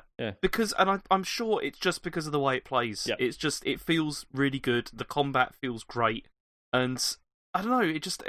I'm still really enjoying it. I mean, it's nowhere near a Game of the Year contender or anything like that. But I have enjoyed it more than most other games I've played this year, which is ridiculous. It's just, I don't know. How many graphics does it have, Sean? Oh, it's got about 20, I think. It's got quite a few, isn't it? Yeah. Yeah, it's got quite a few graphics. Whoa. Yeah, it's loads. Okay. It's some of the most graphics I've ever seen. Really? Yeah. Cool. I mean, that sounds good. Yeah. I mean, if you think about it as well, in terms of, right. I mean, I paid £40 for it, so that's £2 per graphic. That's good. James, that's got to be part of it, right? The fact that it looks so good, that's what's definitely. appealing. Yeah. That is definitely one of the sides to it because it does look incredible. At any moment, you just think this looks just wonderful, and just it's an enjoyable world to move around in. It's just really just really nice. And it's funny because there's that whole thing between stealth or whether you're going to sort of be a stand-up samurai, and how that changes quite a lot as the story goes on. And I thought I wouldn't be okay with that, but I've ended up quite enjoying it. Yep. The way it's gone. It's especially because because of all the side missions I've done, you can really upgrade the character a lot, and my character can do a lot of things now. It can go into any encounter and just let loose. It's amazing. It's very fun to just think I could do these people in any way I like. There's just so many different ways. Okay. It's, Maybe that's the Calm episode down, title. James. You don't have to explain what it is, James, but how good is Ghost Stance?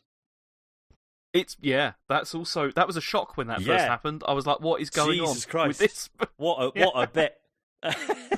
Yeah. And then What a lovely bit. bloody good bit. There's even more graphics for that. It's it's just when you think they can't have any more graphics, there's more graphics. That happens. But yeah. I mean, I've no idea when I'm going to finish this because I'm not really in any massive rush because I'm still kind of enjoying it. But I don't know. It is one of those games where I just feel like I can sit there and play it for quite a long time and not really get very bored, which is, I guess that's good, for a game. But yeah, it's funny. Speaking of though, sorry, just between this and Spider-Man, I'd forgotten Spider-Man. I'd forgotten how much I liked just having like a default game for a bit. I generally sort of jump between things, but to then be like, right, it's 9 p.m. Who's gone to bed? I will put the video game on, and not having to ask myself what that's going to be. It's a nice feeling, and I since finishing Ghost, I've missed it. You didn't get that with Last of Us, did you? No. So that was quite nice. It was like, I am going to play The Last of Us for a long time tonight. It's that's a good thing. The problem is once it's done, you're kind of like bereft. Oh no, what do I do now? Oh man, the worst for that was Breath of the Wild. Yeah, Jesus. When you finish that, it was kind of like, okay, I'll keep going with it. I suppose I'll carry on living, but I don't know why. Yeah, it's heartbreaking when you finally decide to stop playing that, because that's the only way you stop playing that. You don't. When the credits roll, there's still a hell of a lot to do, and you want to do it. And then you sit there and you go, oh, that's probably enough now, and now that's really sad. It's weird, isn't it, when a game that's like clearly incredible, but sort of makes you decide when to. To think like this is it's probably time to stop. Cause... Yeah, I mean it's not always the case, is it? I mean, Animal Crossing. That wasn't a positive moment when I finally said, "Hey, I've had my feel of this." Finally, I was just like, "Fuck! Why am I doing?" Okay, off. Slightly different feeling, but yeah. Sorry, James. Yeah, go on. Yeah, I mean, so the only other thing I played is Paper Mario, which I finished now. Which I'll finished it the other day. And which are what? Go on. What? I don't know. I hate talking about this game because it's one of those things which is like everyone thinks it's brilliant or whatever. And there are things that I like about it. It's consistently well written, I will say that. And I did enjoy that aspect of it. But there are parts of the game that I felt were overly long. Like, I got about halfway through and I was like, there was this section that is in a desert and it's not very good. I didn't think. I was quite bored with that section, which was a shame because before that, there's this whole other bit which is brilliant. That was really fun. And also, I mean, once you get closer to the end, it becomes very linear as well. And because I never got on with the battles at all. I got to the point, seriously, where... Because the way, as I've explained before, the way this worked was there's like a grid that you have to then like rotate and you have to like solve a puzzle before you actually do any fighting. I got to the stage of this game where I didn't even bother like doing those. I was just like, yeah, click, click, click, click through until I can actually attack the enemy. And it was like... And the thing with that is that if you get the puzzle right, then your attack power goes up, so it's like easier to fight them. But by that point, I was like, I just don't care. I just don't. I'd rather have to use some items or whatever rather than have to like bother, with these stupid puzzles. So I didn't. That's good. It's the option then. Yeah, exactly. Yeah, I mean, there is the. I mean, it doesn't matter. Like you can avoid the puzzles if you want to. You don't have to do it. But it's just irritating, like the way it comes up every time. And I just didn't find it interesting, and it's incredibly repetitive. Like this battle mechanic is just, I don't know. I just really didn't like it. By the end, I just wanted the combat to be over. Like I really did. And this is what's really annoying about it, because in a couple of parts in the game, there are these enemy encounters where it doesn't use the puzzle or like turn-based system at all. They're just straight up fights. They're like like in real time, and I found myself really enjoying it. And I was just like, this is really good. I like this. This is fun. And they required some skill, like in terms of like like movement and stuff like that. But then they're few and far between, and the rest of it is all about these puzzles and everything. And I didn't like it at all. I really hated that. You're gonna lend me this, right? Yeah, I'll post it to you tomorrow because it's. Oh, cheers! Yeah, because Harry has been on and on and on at me about playing this. Like he watches the new. He now says he switches the Switch. This is totally true. He switches the Switch on in the morning, bleary eyed, just after waking up, lays down on the couch, and I'll go, "What you playing?" He said, "I'm just gonna check the news first." He's talking about going on that news feed thing. He goes through that every morning on like me with the BBC. It's so he reads through that, and obviously it's in his brain now that he wants to play it, so that'd be great. But just James, what's a better game, Animal Crossing New Horizon or this Paper Mario game? Oh, why are you doing this? They're totally different games, Dave. James. They're totally different games. I know, totally different games. I'm not going to answer this because you're just trying to bait people. At the Game of the Year show, which one would you vote for? Animal Crossing, definitely. Right, okay, cool. Now I know which angle to take to wind you up the most. Yeah, I know. It's just... But no, the thing is I just feel... force myself to love this, James. I know you will. See, and this is what's ridiculous, because you're going to think it's amazing, and I'm going to say to you, Colour Splash was a better game, because absolutely it was. And this is the other thing. I'm pretty sure you're the only one that's ever had that opinion, no? Well, I don't care, because I enjoyed that game, and this is definitely one of the weaker Paper Mario games. I mean, there's still a lot there to like, and the script, as I said in particular, and the side characters, all really good. There's a lot of really good stuff, but I just wish they hadn't decided to mix up the combat, and now I'm scared for the next Yakuza game, because that's the same. They've done the same thing to that, and I'm scared. You see, that's the thing with this. A lot of the problems I've got with this game are my problems. They're not problems that other people probably would have with this, because other people love turn-based mechanics and stuff. I just don't. I prefer real-time. I'm not a big fan of turn-based stuff, so I'm a bit worried about that. But I think Harry will like it anyway. You're definitely going to like it. I can see it now. You're going to tell me how amazing it is and all that kind of thing. Already, sure. Which is fine. You can like it. I don't care. That's absolutely fine. But I just hated the battle system. Thanks. Yeah. He won't have a go at you. He'll just think you're wrong, Dave. Yeah, exactly. Yeah, and you could have been playing a superior game on the Wii U. But yeah. Changing the subject completely, James. What on last week's show when Matt was having a go at me about the bug snacks thing? Were you on my side or his? What was this bit? Was this about how I don't know why you're saying this is all your idea when? Well, did you listen last week? Have I just called you out on that? No, I did. I did listen, and yeah, it's okay. So this was the whole thing about how you keep going on about how we're all bitter because you pointed out something that everyone else had already pointed out as well. I mean, more Matt, and then Sean started chiming in, so I lumped Sean in. I didn't mention you specifically, but yeah, I mean, yeah, I mean, I listened to that, and I've got sympathy with Sean and Matt over that, honestly, because I don't. You see, you went off on one on this, like you really did, but everyone had already made the same points as well, and I didn't feel that you'd come up with it. Did you? What do you mean? Did you make that point? No, I didn't. No, I didn't make that point, but other people online definitely did. It's funny because we've got the audio of me telling you about this theory and me sort of backing it, and you guys were like, I like hearing it for the first time. So I think we were humouring you, Dave, because it was just. I don't think you were. I think we were because I don't think anyone cared. Sorry, James. When have you ever humoured me? When has that ever happened? It happens quite often, Dave, but you don't notice. Which Bollocks. Is any chance you get to dig me out, you will. Well, no, it as I said, it happens quite often, but you don't notice. Okay, all right. Okay, all right. Now I know that there are 3 bitter people on the show. Sean, have you got any games to talk about this week? I've got a few.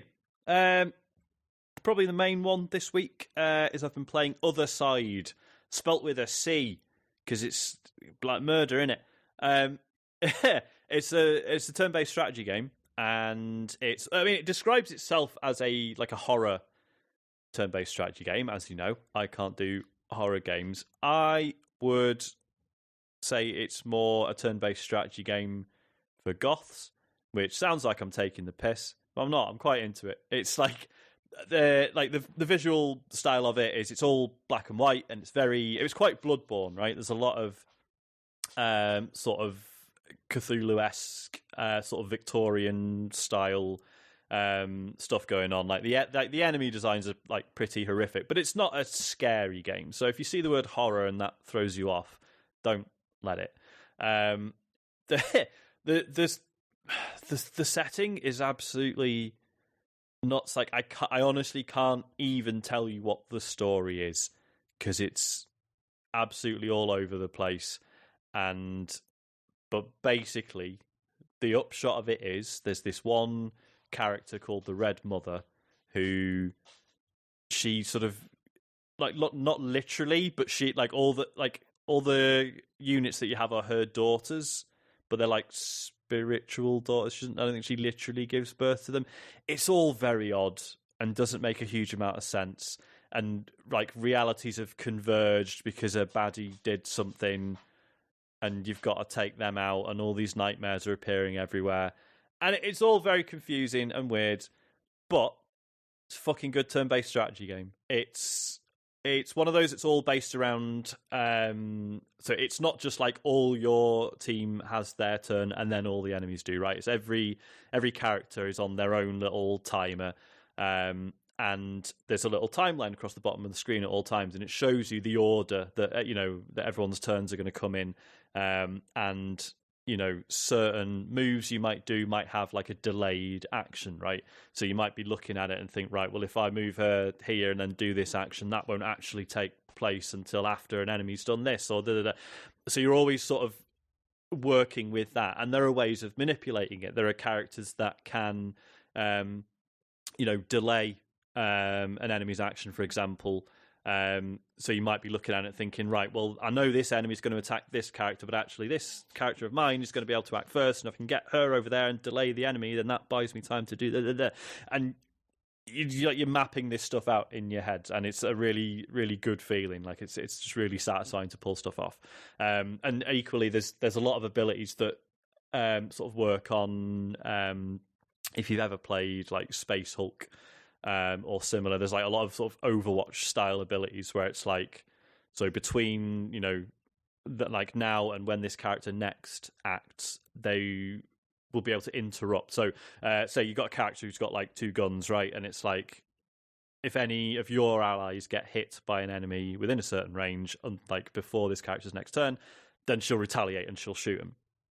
So you then have the option of being like, the more that one character does in one particular turn, the longer it is before they can act again, right? So then you have this option of like, well, I can do more stuff in this turn, but then it's going to be longer before I can react to what the enemy does. So you're always just thinking about time. You've got as long as you want to think about it because it's turn-based, but it's all about just rinsing like as much as you can out of each turn. Very similar to Into the Breach in a lot of ways, which I admired but was too stupid to enjoy properly. Whereas this seems to be about the right level. For an idiot, right, like me, are they just replacing like time with power, energy, or whatever? Is it just a different way of like what? How's that any different? How do you mean? Sorry, so like if you have like a turn-based game, certainly the ones that I've played, and there's not been many, you're kind of like limited to what you can do by a power bar, or whatever. This uses this much power, this uses that. You try and get as many moves in using that power gauge as possible before it depletes, and then it's the next person's turn. Are they just changing the word power for time? I mean, I guess in a way, but as I say, it's then how you interact with, whatever else is going on. So it's about, like I say, so you might be like, right, well, if this character does like this, and this now, then they won't be able to act for another like 50 time units, which might put them before, so that might be that their next action is before the enemy's next action, and then you so sort it's of more free flowing. It's more free flowing. Whereas you just might think, well, actually, if I move this character here and then attack twice, I'll probably kill the enemy. But if I don't, it'll be longer before I can use this unit again, and the enemy will definitely get to act before me if it doesn't die, right? So you're always sort of weighing up those sorts of risks. The way you manage your squad is really strange as well. It's all about because it's sort of a roguelike structure in that it says right off the bat, it's like you won't complete it first run through, don't worry about it.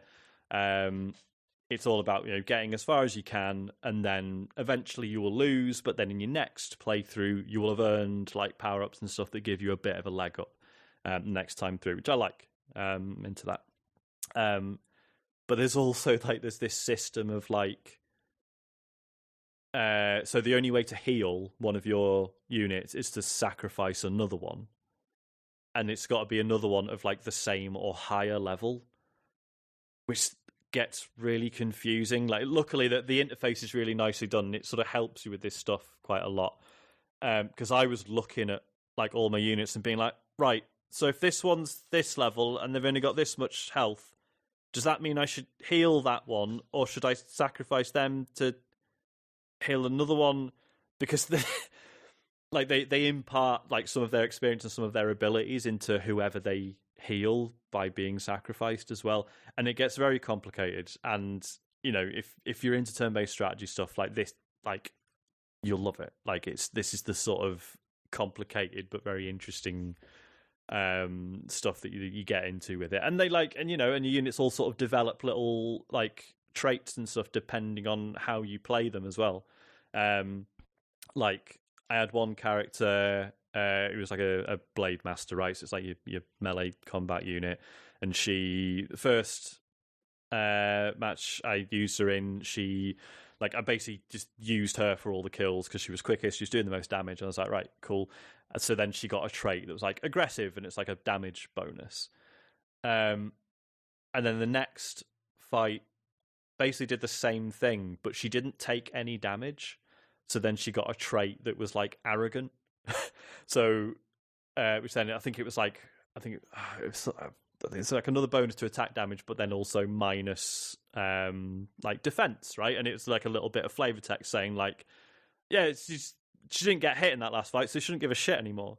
She thinks she's invincible, and they all develop these little traits. And and through multiple playthroughs, I guess that I've only done one sort of playthrough to a major boss, and then got my ass kicked. But those traits will sort of build up and up and up. And as I say, as you sort of heal them by sacrificing them, or heal some by sacrificing others, then they get traits from each other as well.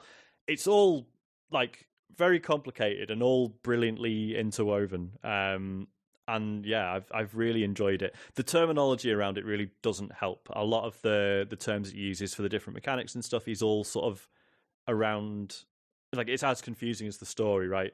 So there are different mechanics. There are remembrances, memories, and something else that's another word for something memory related, and they're all different mechanics and different items and skills and stuff that you can use, and you're like, this isn't helpful. So it's a bit unclear, right? To say the least. But yeah, it's just brilliant amount of depth, but the actual moment to moment combat isn't particularly daunting, certainly not at first. It eases you in well enough. It's got a cool thing, the music sort of scales up and down depending on how busy everything's getting, and to the point that when you're in a proper boss fight, so it goes starts off really sedate, and then when things really kick off, it basically goes full Evanescence. There's it's this metal soundtrack with a woman singing over it and stuff, and it's and again, it's not really a horror game, it's more just a very sort of goth stroke metal aesthetic to it, I think, and it works. I really like it.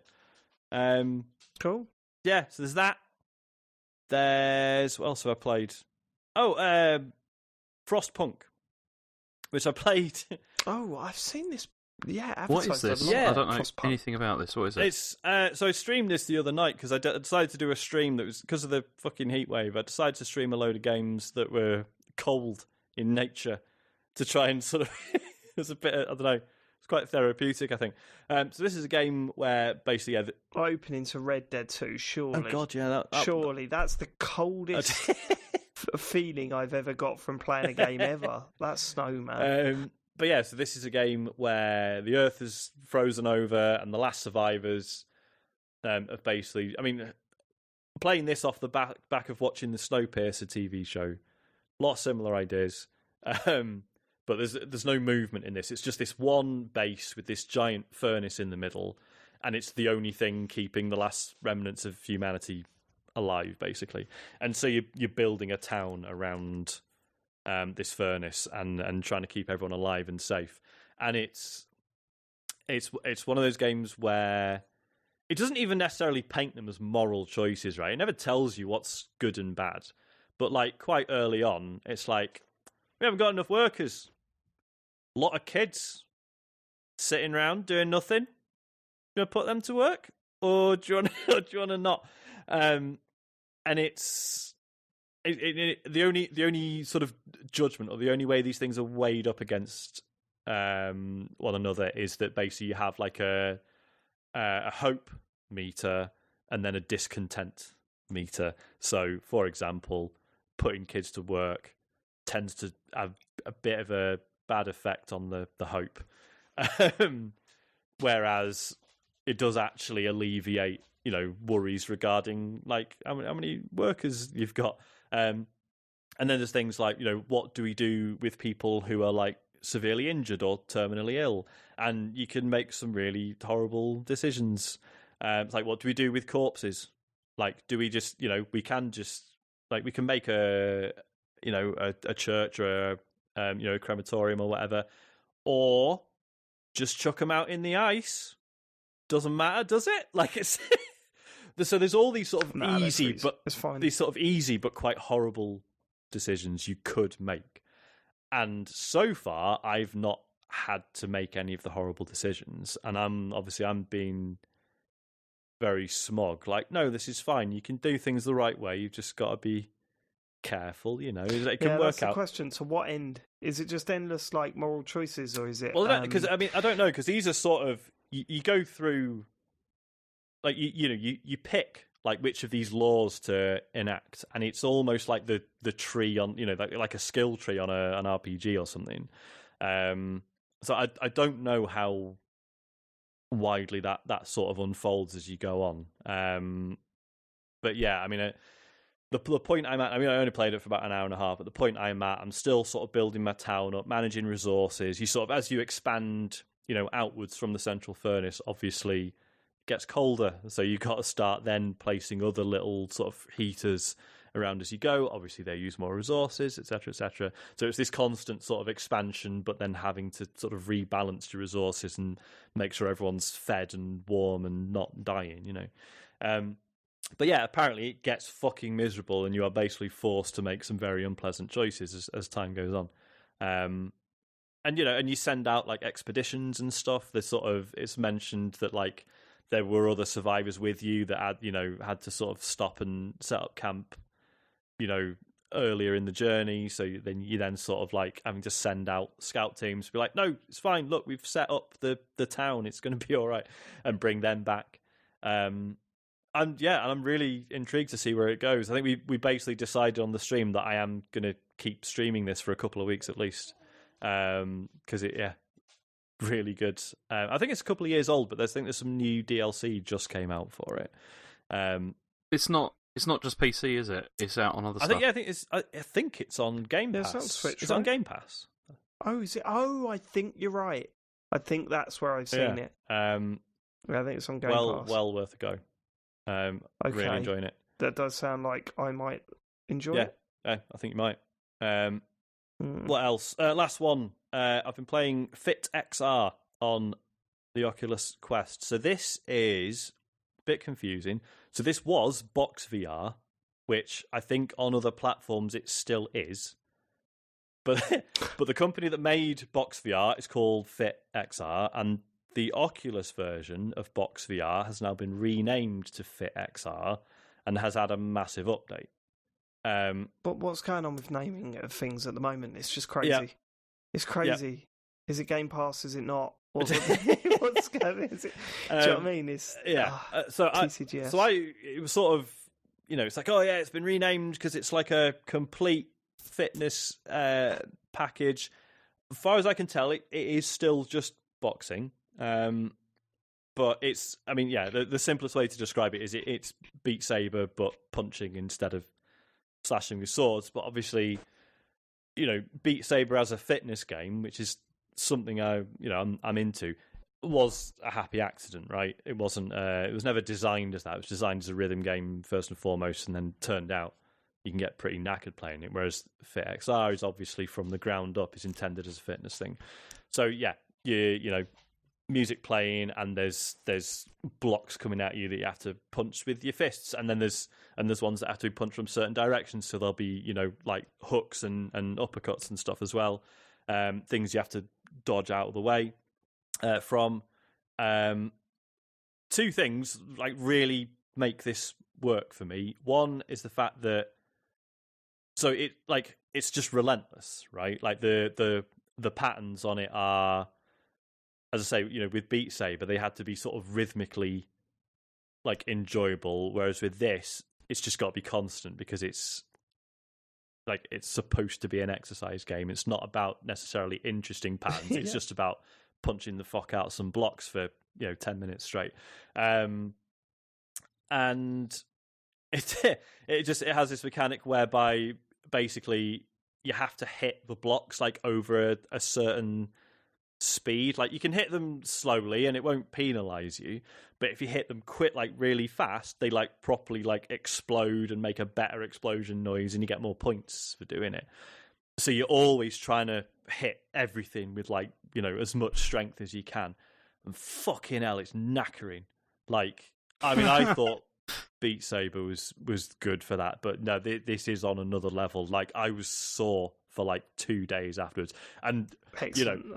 The caveat, I am out of shape, so don't like that's not entirely unusual. But yeah, it was a good fucking workout. So I did 25 minutes of play in my first session, and I was fucked afterwards. Like when you've done something really intense with your. Like, I remember when I first went, like, did a bit of rock climbing and then got back in my car and I couldn't take the handbrake off on my car because my fingers were just like, nah, not doing it. Yeah, so I had that after playing this. Yeah, it's like when you play football 5-a-side for the first time in ages and you're out for a week. Yeah, it's nuts. Do you want to fight, Sean? Hmm? You've been playing this. Do you want to fight? Yeah, I'd probably, yeah. Don't see why not. No, you don't get confident. Once I get you once on the nose, I reckon that'll be you. Yeah, probably it. I was like, you're supposed to actually hit me. What the fuck?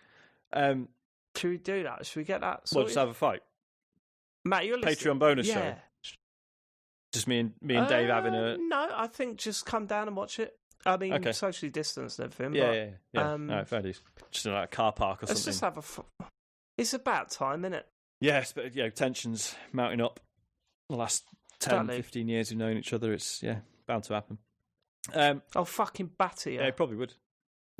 Yeah, I mean, the songs in it are fine. Are they licensed tracks or? I honestly don't know. It's nothing I recognise. I wouldn't. Yeah, but you didn't recognise, like, was it Step Into Christmas by it?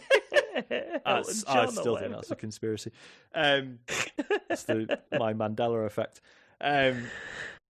Yeah, it's proper good. Oh, the other really cool thing it does is whenever you launch into a workout. So basically, rather than Beat Saber, it's like you pick a song and then you do a song start to finish. Right, well done. Here's your score.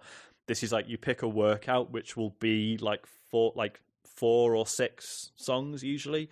So they 8. That's what Just Dance does, isn't it, James? Cool. Yeah.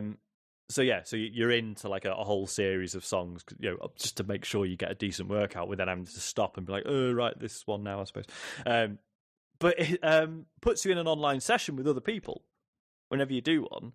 So you're in the middle and you like punching away, and then like looking left and right, and you can see other people's. Obviously, it's just like a floating headset and the 2 fists. But you can see other people doing it as well, and you realize like you're in this like long line of people, just like punching away, and it feels weirdly good. like known that other people are sort of there doing it as well. Well, and that's definitely live. Like that's 1-to-1. Yeah. Happen. Because you start. I mean, I suppose it could be. Can you wave at people and stuff? I mean, I wave at people. No one waves back. That's quite telling, isn't it? Right. They've Do you reckon they bullshitted it? I mean, because you do, they'll start and you see people like adjusting their headset and stuff. But then I suppose that could be pre-recorded. Yeah, it's just a little animation there, isn't it? Do they all adjust it in exactly the same way at exactly the same time, like in FIFA at the start of a FIFA game where all the animations kicking off at once? You're like, wow, this is really real. But there's a live scoreboard as you go as well. So as you get in like a decent combo and you see yourself like going up through the ranks, it's like, fuck yeah, this is good. It's really good. All the usernames like Razor. But yeah, there's always like, every 368. scoreboard there's like a couple of people at the top who've obviously like they just play it every day and their scores are like way higher than everyone else's. But oh, you sound bitter. yeah, a little bit. It was a little bit better there. I'm going to be one of those people because they just spend all day, fucking every day nerds. on it, actually, and they haven't got lives. Fucking nerds are into exercise are the worst. I've used that.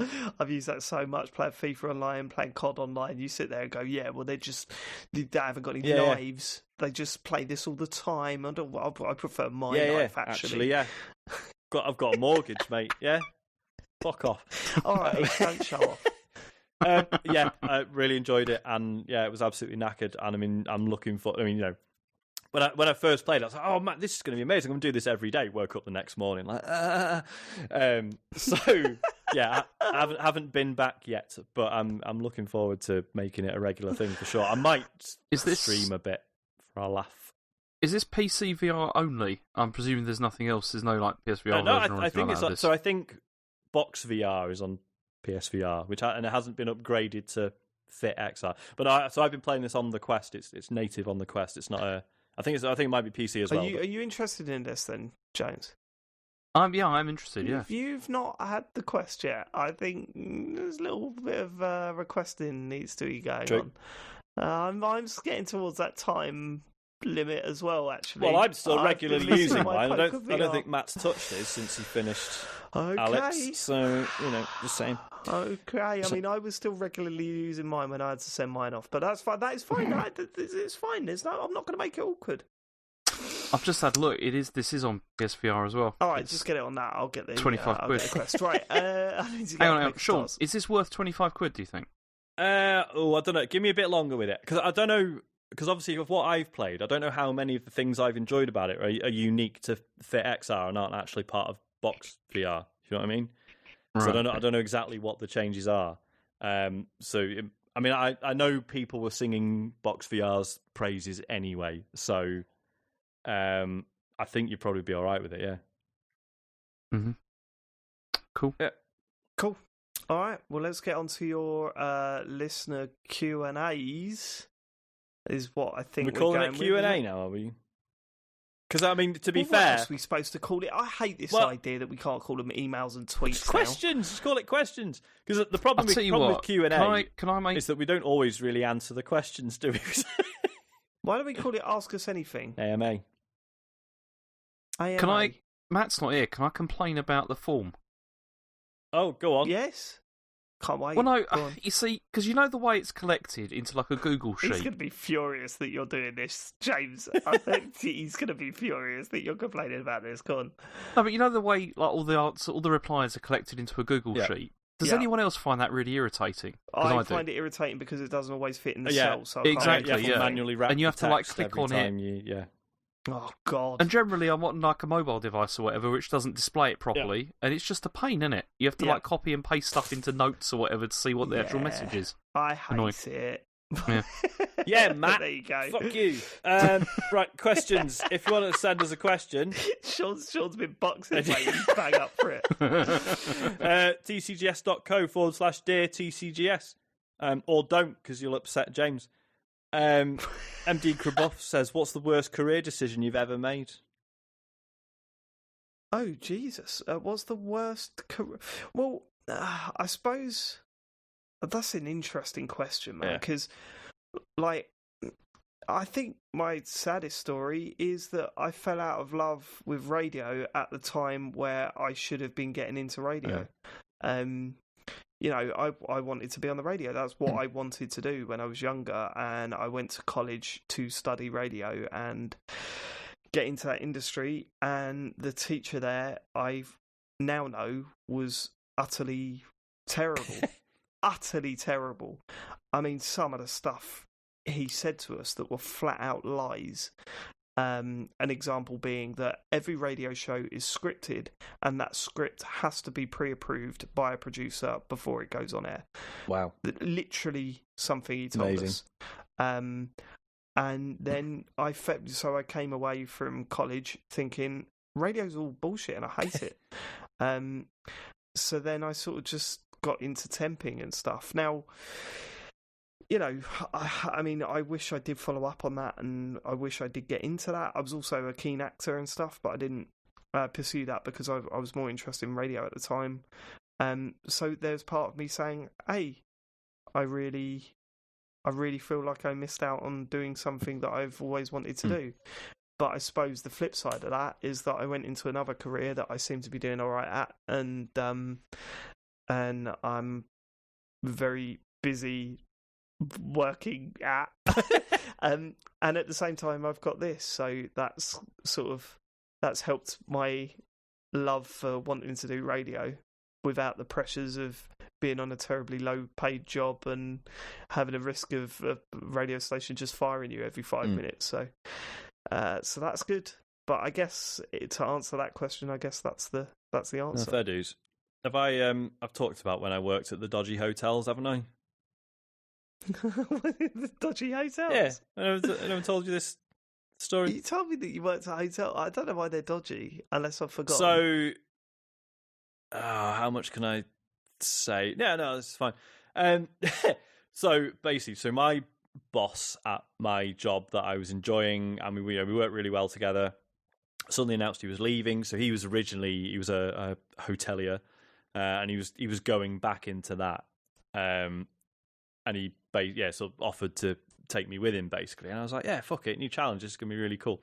So I was taken on as finance manager of this chain of like 3 hotels that were owned by this one family. And so my boss was like, basically come over and just help us straighten out the finances because they're a bit of a mess. Turns out they weren't a mess, they were just dodgy as fuck.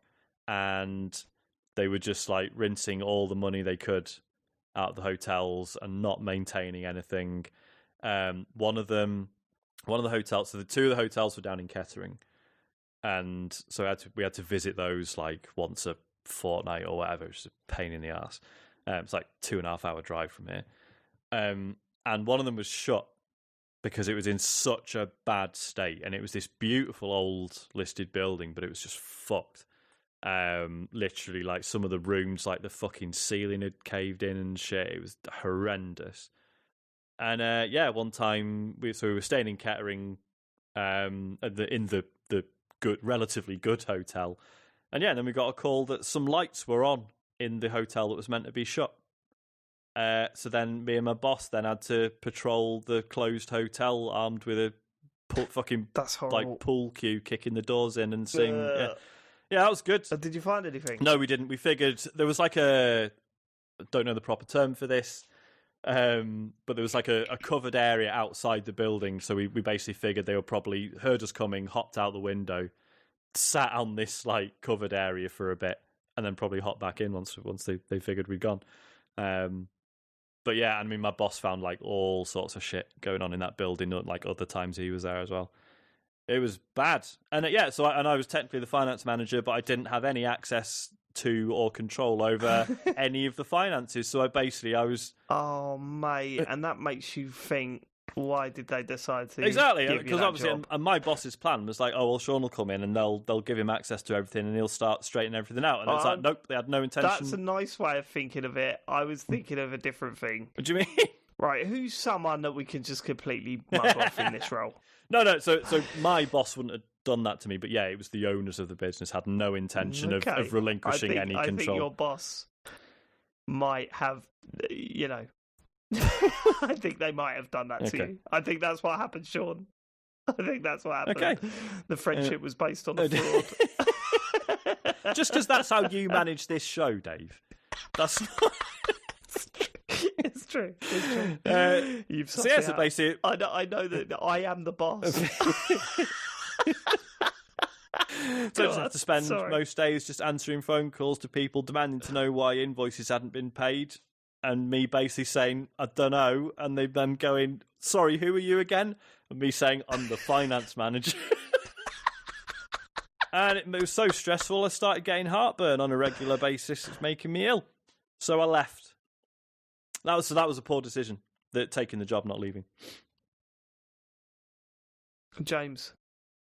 Yeah, I mean, I think probably the biggest one I had was when... You see, I worked in China for a while, and then I came back to the UK, and then when we were going to have Rachel, like my daughter, we were like, maybe we should go back, like, so that Jen could be with her parents and all that kind of thing, and it might be easier and everything. That was a terrible decision, because I went back, and I went to work for the company that I'd worked for before. I kind of ignored the warning signs that there were, that the company may be in trouble. And, it turns out it was in big trouble. And it went bust, basically, Jesus. After I'd been there for about 2 months. Oh, fuck. And I was owed, like, several months of salary. My baby was just about to be born.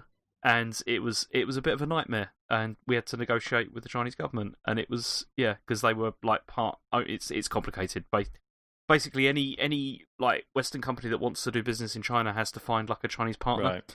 And so the company that I was working for, in a way, we were fortunate because they were partnered with a state-owned company. And so the state-owned company had to take up the responsibility for it, like, for what was going on. But they didn't want to. And so we had lots of, we had days or weeks of, like, negotiations, which I learned a lot from that. But it was horrendous. Just like when you're just about to have a baby and stuff like that. It was awful. So what was your first job, James? Say again? What was your first job? Worked at the co-op. Nice. I can't imagine that. James Farley just stacking shelves and that. Yeah, I did shelf stacking at night. Yeah, of course. I'd love to just time travel and watch that. It was not fun, David. It was not a fun job. Where's the where'd you keep your salt? My first job was working for Auto Trader as a cold caller to what we used to do is get local newspapers from around the country, get the adverts where they're selling their car and ring them up and say, why don't you advertise in Auto Trader? And I lasted 2 days before I walked out. The second day, I picked up the phone, rang the number. It was just after the manager pulled me into the office and said, you haven't made a single sale, what are you doing? And I'm like, well, no one wants to buy an advert. What do you want out of me? Oh, yeah, you're supposed to convince them. I was like, okay. I'm sticking to your script. And then I sat there, I rang up one person, and they said, you're a wanker, mate. And I went, why? He said, I'll tell you why. Were like, well, you are, if anyone is. But go on. yeah, exactly. I went, you're the wanker, mate. I said, what, why? And he went, well, I put that advert on to sell my car. I didn't expect you to ring me up while I'm eating my dinner with my family and try and get me to spend more money advertising in your shitty little magazine. And I went, do you know what, mate? You're right. This is out of order, isn't it? This don't feel right. I'm interrupting your life. Like this is wrong, isn't it? And he was like, "What?" And I was like, "Yeah, no, you're absolutely right.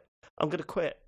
And he was like, "What?" I was like, "I'll see you later, mate." I hung up, just walked into the manager, and just went, "I don't want to do this." Just walked out. That was it. That was my. I don't even think I got paid for those 2 days. You know. Oh well, that's a shame. Lesson learned. Maria Mendieta says, "Dear TCGS co-brand managers, the other week's sensible chat about Ghost of Tsushima reiterated how the setting shines in spite of the game's potential shortcomings.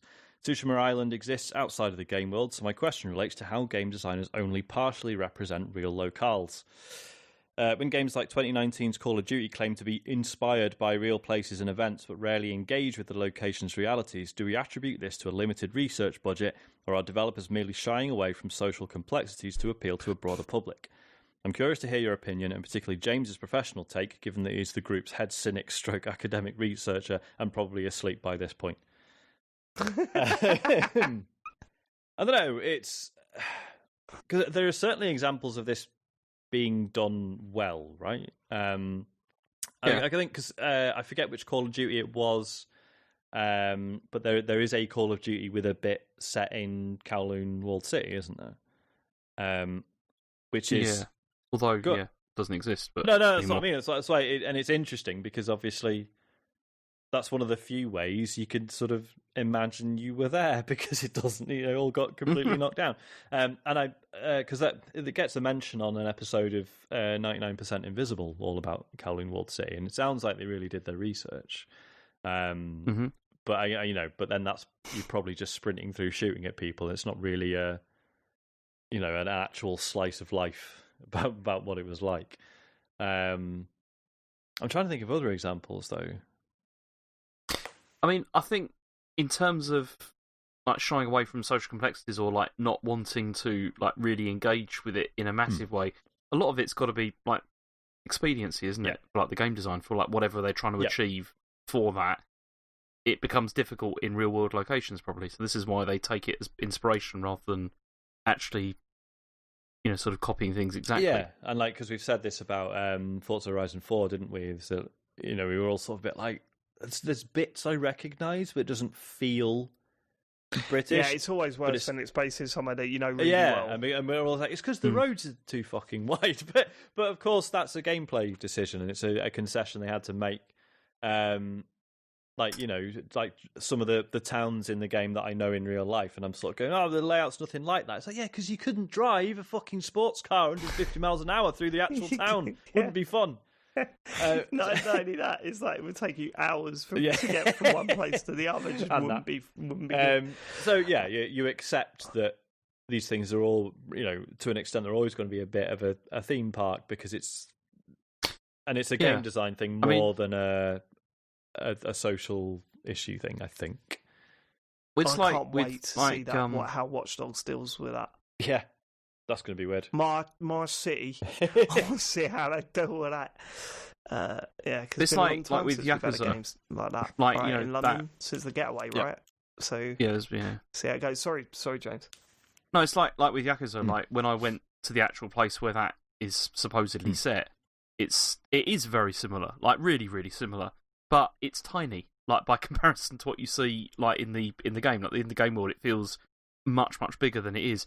But again, the scale needs to be like that for the game mode, I guess. For it to feel that imposing and everything. It maybe wouldn't be as favourite example of this, and I may have mentioned it before, was Hellgate London, which was a sort of third-person action RPG. I think it was just on PC, maybe not. And it was so clear the developers had never actually been to London; they'd just seen pictures. So for one thing, any roads they didn't want you to go down, right? They were just blocked off by like wrecked like Route Master buses, the old ones with the sort of cut out. It's like there's what, like 2 like heritage routes they still do, and that's it.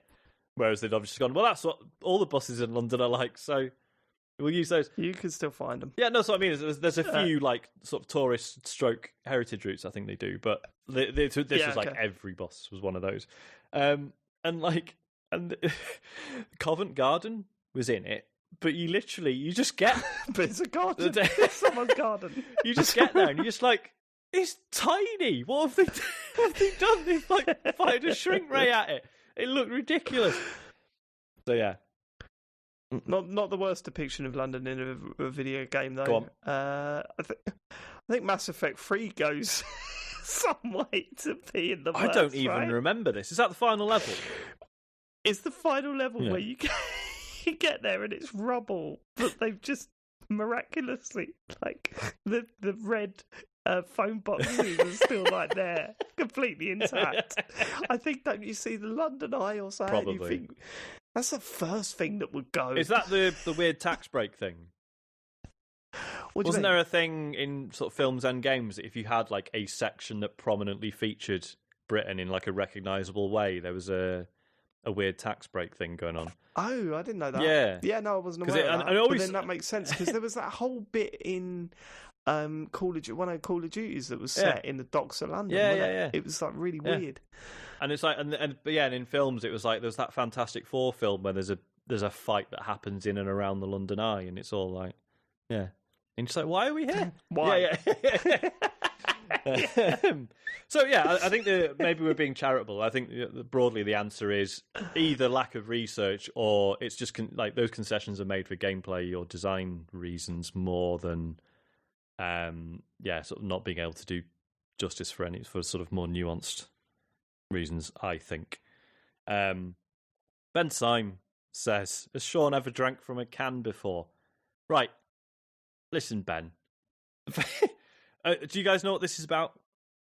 Yeah. No, you see, I want to know what this is because you've done something and I'm not what I'm supposed to be doing or what this is all about. You got to do it, mate. So, a friend of the show, Cammy Toman, was streaming the other day, and I can't even remember how it came about, but for whatever reason, he poured a can of, I can't remember what it was, Coke, whatever, onto his face. Well, I mean, ideally into his mouth, but obviously, results may vary. Yeah, the idea is that you hold the can above your head and you tilt it forward and try and aim for your mouth, and you can't stop until it's empty. Oh, no, I don't think that's part of it, is it?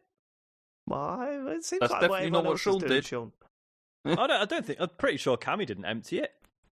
But okay, all right. The ones I've seen, they've emptied it. But no, that's fine. You crack on. Whatever. Anyway, so Cammy, just basically as a joke, the ice bucket challenge or whatever. He was like, right, he nominated 2 other people, one of them being me. So then I did it, and I was just like, "What's?" I don't know if he did it. What's okay? I was like, right. Don't get offended. Don't get upset. Because you sort of tilt it forward just a bit and it rolls down the can and comes down off of the bottom. Yeah. And then you stop. And then you went, that's not enough, is it? And I was thinking, no, that was 4 drops. No, there's got to be more. So then you do it again, but only for about a split second. I was like, come on, Sean. Give it some, mate. I mean, maybe that's how it looked on the camera, but I definitely, got Coke fucking everywhere. Yeah, well, did you put a mat down or something? No, did I? Oh, what are you doing, Sean? Oh, well, we haven't got cart. It's just laminate flooring. It'd be easier.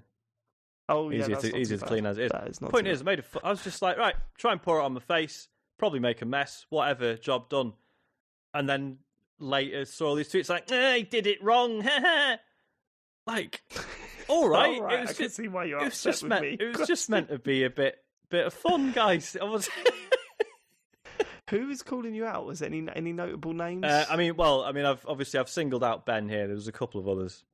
I think Athene was in on it, and there was someone else. But yeah, have I ever drank from a can before? Yeah, but not suspending the can about a foot away from my face. That's new to me, that one. So basically, you've been nominated, James, and on your starting your next stream, you've got to do this. Yeah, and you've got to do it right. Or else people will take the piss out of you on the internet. It's all right. I'm not too worried about. I mean, the thing is I'm going to be doing this in the garage anyway, and it stinks out here anyway. So who cares? It'll be fine. Actually, it might improve the smell of the place a bit. Yeah, that'd be great. Chuck a bit of Diet but Coke then you over. get to nominate 2 people. That's true. So you got to start thinking about those ones. Who are you going to nominate? John Denton. Oh, that'd be good. That'd be a good shout. Go for Phil Spencer. That's true.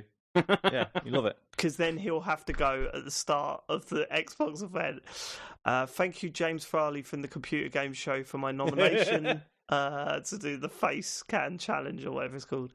And then he does that, and then he goes £600 for the Series S, and then walks off. But yeah, it's it's just a stupid joke, but we've already seen loads of people we fully don't know doing it. It's pretty weird. Anyway, Barry Ben says, hi fellas, bear in mind I've never even once had a go with a VR headset. I'm thinking of getting PSVR. I understand it's dated technology at this point, but I figure I can buy the headset cheaper than other brands, and as I don't have a decent PC, it'll be a good way to see if VR is something I'd be interested in. Should I do this, or is it worth waiting and getting a higher model such as the Quest? Or should I use it as a way of testing the water, bearing in mind I've got nothing to compare it to, so it probably won't feel too dated to me? If you can get it cheap, then I'd say, definitely go for it. I would disagree. I would say get a Quest. Really? 120%. There's loads of really good stuff on PSVR, though. There's loads of really good stuff on Quest as well. And I know, but it's cheap. It's like you can if you've already got a PS4, you can get a PSVR probably pretty cheap, I'd imagine. But like cheaper than Quest. But then that's not all you've got to buy. Yeah, can you get the Move controllers? That's true. That's a good point. You've got to get the games are more expensive for the PSVR, in my experience, right? You've got to get the headset. You've got to set it all up. You've got to get 2 Move controllers, and you've got to get the camera. Well, the camera comes with the. The camera comes with it. Okay, right, that's fine. But I'm still right. Let me just. How much? I'm just having a look to see how much they cost. Okay, so if you get a PSVR Mega Pack, which has got a whole bunch of games with it, that's £300. That's quite a lot. And then like a starter is 258. Yeah, maybe. How much is the Quest? Is the Quest still 400? I think it is. Search Quest now, James. Yeah, since you're having a look. How did you get the PS1? It's 499. Although no, 399 for a 64 gig, and that's plenty. So £400, and then you get everything in it. So yeah, there is £100 difference. So maybe probably I would go for that. Then, yeah, like I understand what you're saying about he won't know that it's dated technology, but it is a pain in the arse, like the wires and stuff. It's just not the same. If this Mega Pack came with Move controllers, that wouldn't be so bad, but it doesn't. No, it's because it comes with five games as well, isn't it? Yeah, they're ridiculous. They are. Yeah. I mean, look, the best VR game I have played, like in terms of gaming as we know it, is Astrobot Rescue Mission, right? So it'd be a shame to miss that. But also, the most time I've ever put in a VR game is PokerStars VR. Yeah. So that's free on the Quest. I hope it is still free, but it was free when I got it. But yeah, and then you've got the Vader Immortal without the worry about having the cables out the back of your head. You've got this is it. So the fundamental. Honestly, the graphics are not they're on par, aren't they, with PSVR? Yeah. Oh yeah, easy. The fundamental problem with PSVR is that so you got a wire coming out the back of your head, which then has to go to a box, which has to be near your PS4, which is probably in front of you. So, like, I tend to, when I've used it, I can, if you can, like, maybe put the wire between your legs, that sort of keeps it out of the way, but then don't you dare move your fucking legs, because something's going to get broken. Or, if you have it sort of over your shoulder to the side, and you're sort of thinking about, that arm and not wanting to whack it, just, like, if there was a way to wire it up so that you got your PS4 in front of you, or wherever it normally is, but then the PSVR box behind you, somehow, that would be a lot better. But as it stands, it's just that constant awareness that there is a wire, and if you start looking around too much, or wandering, or flailing your arms too much, you're gonna hit it, or you're gonna trip on it, and it pulls you out of the game just a bit constantly. Whereas with the Quest, you put it on, you're away. It will warn you if you get near a wall. You don't have to think about it. See, I would say that, I've not used the Quest, so I don't know what it's like. Whatever. But if you haven't, if you've not, I've never used it. But if you have never had any experience with like VR at all, I still think PSVR is not a bad starter. Yeah, like, and there's good games. I'm surprised it's not cheaper. If it was sub £200, I would say. I mean, and it has been, because sometimes there's offers on it. Then definitely I'd go for PSVR, because it's a good starter. I think if you're not aware of things like the cable issues and things like that, it doesn't matter so much. Like, I can't say that that's terribly bothered me, but then it probably would do if I'd used the Quest, because then I'd be like, it should be like this actually. I mean, and worth noting, there's plenty of good PSVR games that you play sat down with a controller. Like Res for starters, Tetris Effect, Star Wars Squadrons coming soon, probably good. That's gonna be good. And Astrobot as well, obviously. So which is excellent. Yeah, it's not a bad choice by any means. It's just like, I would really. If you're looking at 250, 300 quid for one, then I personally would recommend waiting for the, saving up for the Quest. But if you can get PSVR cheap, then maybe go for it. Also, it depends if you've got a PS4 Pro or not, because that does make quite a big difference, I found. Like, in terms of visual fidelity and everything, it is worse, like with the standard PS4. Yeah. Cool. Joe in Seattle says, "Hey chaps, I'm going to be buying an Xbox Series X this November. My multiplayer squad is on the Xbox, and I'm ready to finally upgrade my ancient Xbox One S and get better frames and play in 4K. Also, Game Pass. I don't buy the idea that the Xbox has no games. They'll have first-party games soon enough, and I want to upgrade to play third-party stuff in better fidelity right away. I like that the Xbox gives me the opportunity to upgrade, but also lets my friends who don't care about frames/fidelity and don't want to spend the money stick with their current hardware." That helps. Yeah, totally. I always hear folks on podcasts and Twitter who are skeptical about why anyone would buy a Series X, saying, "Why not just buy a PC?" What would it cost to build a PC with the specs of a Series X? 12 teraflops, SSD of the same speed and size, same RAM, etc. Seems to me it'd be way more expensive than what we presume the Series X and PS5 will be, but maybe I'm wrong. Are there secret ways to build PCs that someone is keeping from me? I mean, yes and no. I always, as I always say, like, as someone who does play stuff on PC, I do shake my head when I see people spending like $1,500 on a PC. It's not necessary. Unless you're insisting, everything's got to be 144 hertz in 4K, and I've never understood that.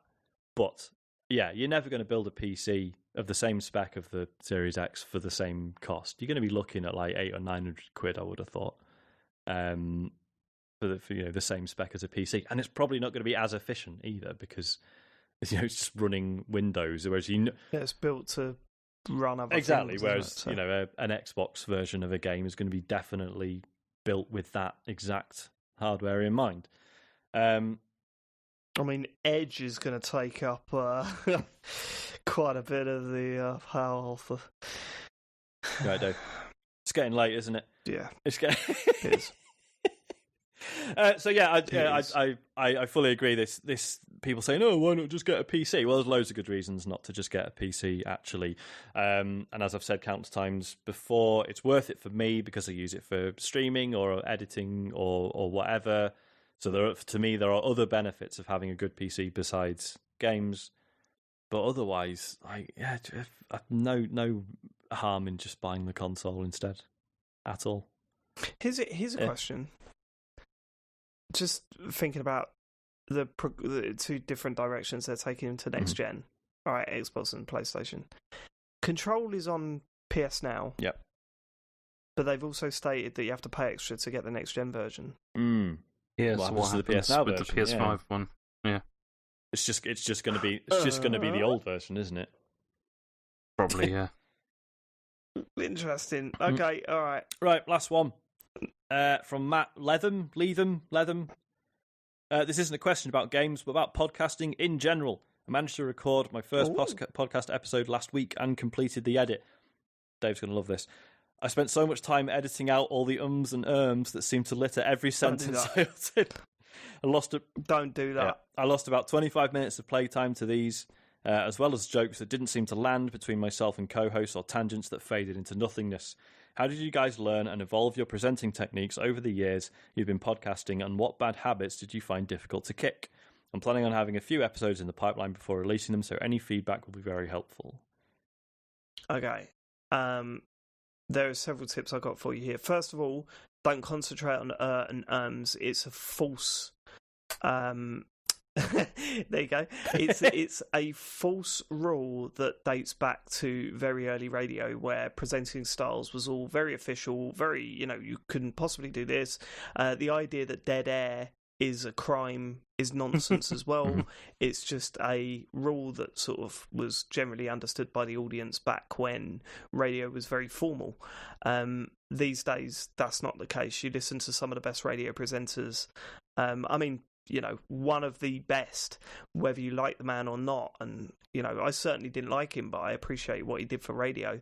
Howard Stern. You listen to some of his old shows, and there is no focus on any vocal tics being a problem. There are moments where he's pausing for breath and everyone in the studio is silent, and that's okay. If you're going for a presenting style, like, say, you remember Life Well Wasted, where you are clearly reading a script, you are clearly presenting, then ums and ers, cut them out.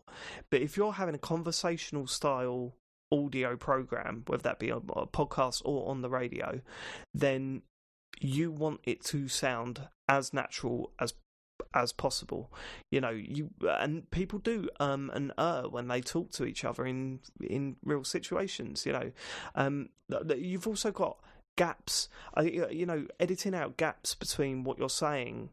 Sometimes it can be helpful if you feel that it completely ruins the flow of conversation, but it's also important to recognize that gaps in conversation can signify things.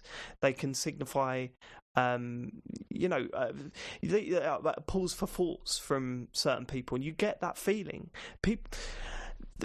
People understand how conversation sounds, right? And making a podcast is a perfect opportunity to get that natural conversation down into an audio form. Obviously that stuff wouldn't work in an audio book. Like, if you were listening to an audio book and they were going, and then I went to the shops and I saw that wouldn't work in that situation. But in a conversational style program, that totally works. So the first piece of advice would be, don't concentrate on that too much. My second piece of advice, when you're talking about presenting style and that, listen to yourself over and over and over again. If you're in a situation where you want to improve, and you want to improve the way you talk, and you want to improve the show generally, then listen back over and over and over again. So you record an episode, listen back a couple of times, just take mental note of what you think worked and what you think didn't work. Don't worry about getting embarrassed over stuff, because everyone goes through this process and it's part of it, right? Then try new things on the next episode. Then listen to that back, see if it works, see if you've got what you wanted to get across. And if the jokes land or they didn't land, doesn't really matter, because you're still learning at this point. Then a big tip I've got is leave an episode for about 3 or 4 months and listen to it again after that, because you're going to it with fresher ears. And you would have progressed throughout those 3 or 4 months, and you can compare it to what you just recorded to what you sounded like 3 years ago. And you're thinking, well, am I getting sloppy here? Or have I improved that? Does this sound better? Does that sound better? Have I lost touch with what I was originally aiming for a little bit? How's it going? And you'll listen to that with fresh ears, because you won't know that conversation off by heart when you're listening back to it, because a lot of time has passed. Last piece of advice, and this is the most important: don't think about what people want to hear. Think about what you want to hear. Like, if you try and appeal to what people want to hear, then you're creating something that isn't enjoyable for yourself. Create something that you like listening to, what you want to hear. That's the most important thing. And some people might not like it. There's a lot of people that don't like this show. I listen back and I think this really works, and I'm really happy with it. We still misstep quite a lot. But that's part of it, that's part of the learning process, and part of running a show that is so freeform and not structured. But yeah, listen back to yourself. Don't make a show for other people, make it for yourself. And I can't remember the third bit of advice I gave, but it's probably good. I mean, in terms of, because you mentioned, jokes that didn't land and stuff, obviously that's part of that's going to be learning your co-hosts. Like, even if it's people you're already mates with, it's slightly different recording a show together, isn't it? It's 100%. and you learn what works and what doesn't. I think another big thing for me was, and I suppose this is, trying to be funny in conversation in general, not necessarily just for the show, but learning when to stop yourself saying something, because if you've got half a joke in your head but you're not sure how it's going to end, don't start it until you know. Or if you're not 100% confident in it, then just don't say it. Something. Yeah, and if the moment's passed, if you have a joke in your, I do it all the time. I've got a joke in my head and I want to get it out, but then the conversation moves on a little bit, and I'm like, no, just drop let it go. Just drop it. It's fine. Yeah. I think that's about it. James, have you got any tips? No. James has already mastered it. He was a natural from day one. Turn up and be grumpy. I think, and broadly speaking, just accept that in like a year's time, you'll be so much better at it, and it's okay if it doesn't particularly go anywhere for a while. Because I mean, certainly, like we, I think a lot of how well we do is it's just that we've been doing it a long time, but also we were among. I mean, not the first. I suppose you were, Dave, weren't you? You were right there at the start of podcasting, right? Pretty much. I think. I wouldn't go that far. I mean, 2006, so it was very early on. Because I was a couple of years later, maybe. But the point is, like, we've not only have we had that time to build an audience, but there was also way less to choose from when we started. And over time, obviously we've all gone through different shows and stuff, but every time you bring a portion of that audience with you, and it sort of keeps growing and growing. So I don't envy anyone who wants to start a show now completely from scratch. But as Dave says, as long as you're doing it primarily for yourself, the rest will work itself out. Well, yeah, and I mean that's not always the case. So what you've got to do is sit down and think of what you want to get out of it, right? So if determine what success is in your head, because when I sat down and started podcasting way back then, success in my head was that I could listen back to it and laugh, right? It wasn't, oh, maybe we can make money out of this, maybe this will blow up, and because that would determine what you do with your show. And if you go into it wanting it to be a money maker and a success, then you're going to create a very different show to the one that I'm like sort of giving you advice for, basically. So like for example, JoyPod, when it started, I mean, for the first year we had about 40 listeners, and to me that was great. Someone was listening. That's cool. And that was enough. So yeah, if you're going in expecting it to blow up and be successful in terms of numbers, I think you might be a little bit disappointed, because it does take a while to get out there and grow an audience and stuff. But if you go out, if you put a podcast together and say, I just want this to be a fun thing that I do once a week, then completely ignore how many people are listening, because it's irrelevant. If you're creating something that you don't mind listening back to and thinking, do you know what, I've put together something here that I think is quite good and it's quite funny, or it's quite, it doesn't have to be funny, obviously, it's quite serious, and it gets the message or the story across that I'm trying to get across, then that's all part of it, man. But also, this is another thing that's very important. There's no rules. When someone turns around and goes, oh, not another podcast where they talk about this, just ignore all that shit. That's just people being idiots. The whole idea of podcasting is that it's completely open. That's the whole fucking point. You can do a podcast about the most niche thing in the world, or you could do a podcast of you and your mates talking about what was in the news this week. That's the beauty of it. The more podcasts, the better. The more stuff out there, the better. There's a chance that you'll get picked up on, there's a chance you won't, doesn't really matter. Just give it a fucking go. I love it when I see a new podcaster's hit the when I see someone say, oh, I've just started a new podcast, I'll always listen to it, because it's, why not? Like, do you know what I mean? I've found so many podcasts that way that I've ended up loving. That's how I met Chet and John. Yeah. Like, I saw John post on Rollmuck, I've got this podcast. So it was like episode 3 or something. Does anyone want to, if you want to listen to it? I was like, yes, I want to listen to it. I listened to it, loved it, and then that was it. It was like, I listened to every show religiously. It was it's cool. But good luck. It's not easy to put your voice out there. It isn't. It's nerve-wracking, especially when you're first starting. It's completely nerve-wracking.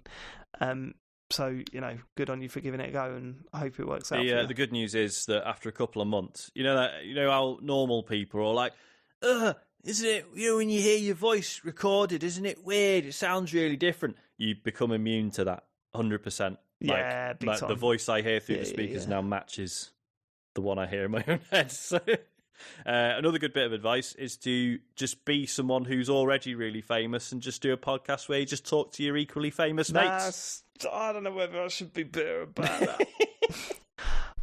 Peter Crouch's podcast is crazy. You listen to it, and it's Peter Crouch. My favourite was, I think, Peter, so you were telling us a story, right, about how you tried to get into a nightclub just as a crab. What happened? And Peter Crouch goes, yeah. So we went out with the lads, and I was just as a crab and tried to get into a nightclub, and they all started laughing, and they moved on. Wow. Wow. But then, to be fair, I have heard episodes of that podcast. It's quite funny. So, things around about. I'm not dicking on that show, but it's a bit frustrating. That recent Louis Theroux one, that upset you, didn't it? I wasn't massive. No, fan. I mean, it was fine. I'm a huge Louis Theroux fan as well, so it was a bit gutting. Felt very low effort, didn't it?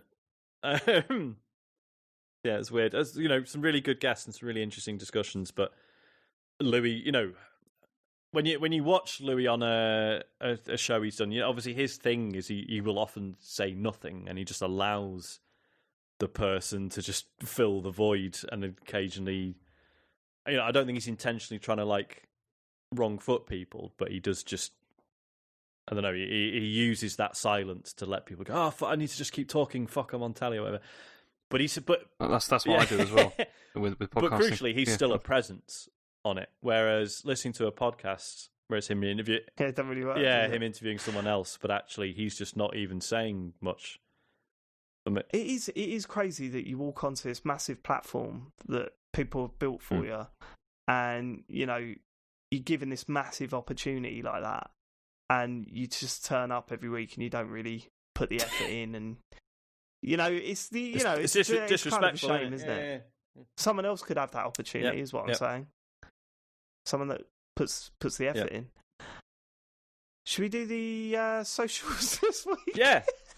James, do you want to do it? Since Matt's not here. Well, I mean, come on, let's go. Come on, James Farley. You got 90 seconds. What are the socials though? I don't know what they are. It's all written out for you. It's in the doc. Yeah. Is it in the doc? Okay. I mean, to be fair, it's when you say very loose notes that Matt's written. Does it just say socials? No, it doesn't even say that. I'm just having a look. Go on, I mean, there's all that Twitch stuff, isn't there? Like, if you've got, what is it? If you've got Amazon Prime, you've got Twitch Prime, it's or not is it not Twitch called Prime that anymore? Don't correct him. Okay. Prime Gaming, right? Mate. Thank you. Just if you please subscribe, that'd be nice. We'd like that. So Sean, that's already happened because what's already happened? James have already happened. Stop, James. We need to you need to just gather yourself for just a second. Are you gathered? Yep. Okay. Right. Let's try this. Let's try this legitimately now. I want you to really go for it. You ready? No, I need to think about it for a second. Sorry, hang on. Okay. Because I don't know what I'm supposed to cover with this. Do you want me to do it? Well, that's the problem. It's the socials. You hear it every week. Well, no, he doesn't, because he's already tuned out but at this point. I don't hear it. Technically, it makes his ears vibrate, but it doesn't. It's not listening, is it? Okay.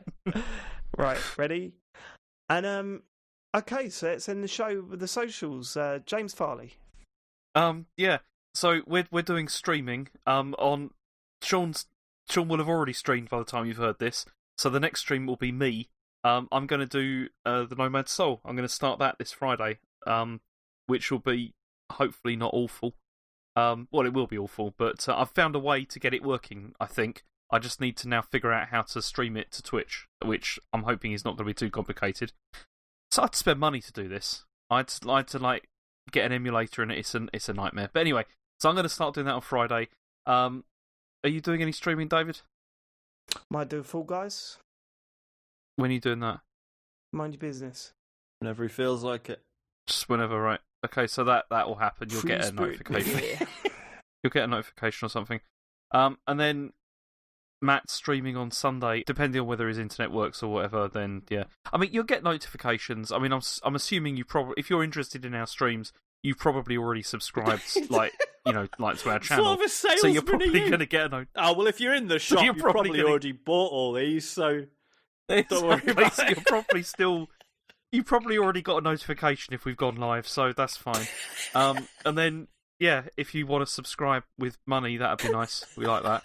And then if you want to contact the show, you can via a form, which is which we also have already established we don't like reading the results of. It's just a bit of a hassle, isn't it? It was easy when I was getting forwarded emails. I preferred that. It's tcgs.co/deartcgs. You can contact us with that, and that'd be good. Is that it? Is there anything else? Oh no, also no, we've got a Patreon. We've got a Patreon as well, which we'd appreciate if you could have a look at. You can find that on the internet.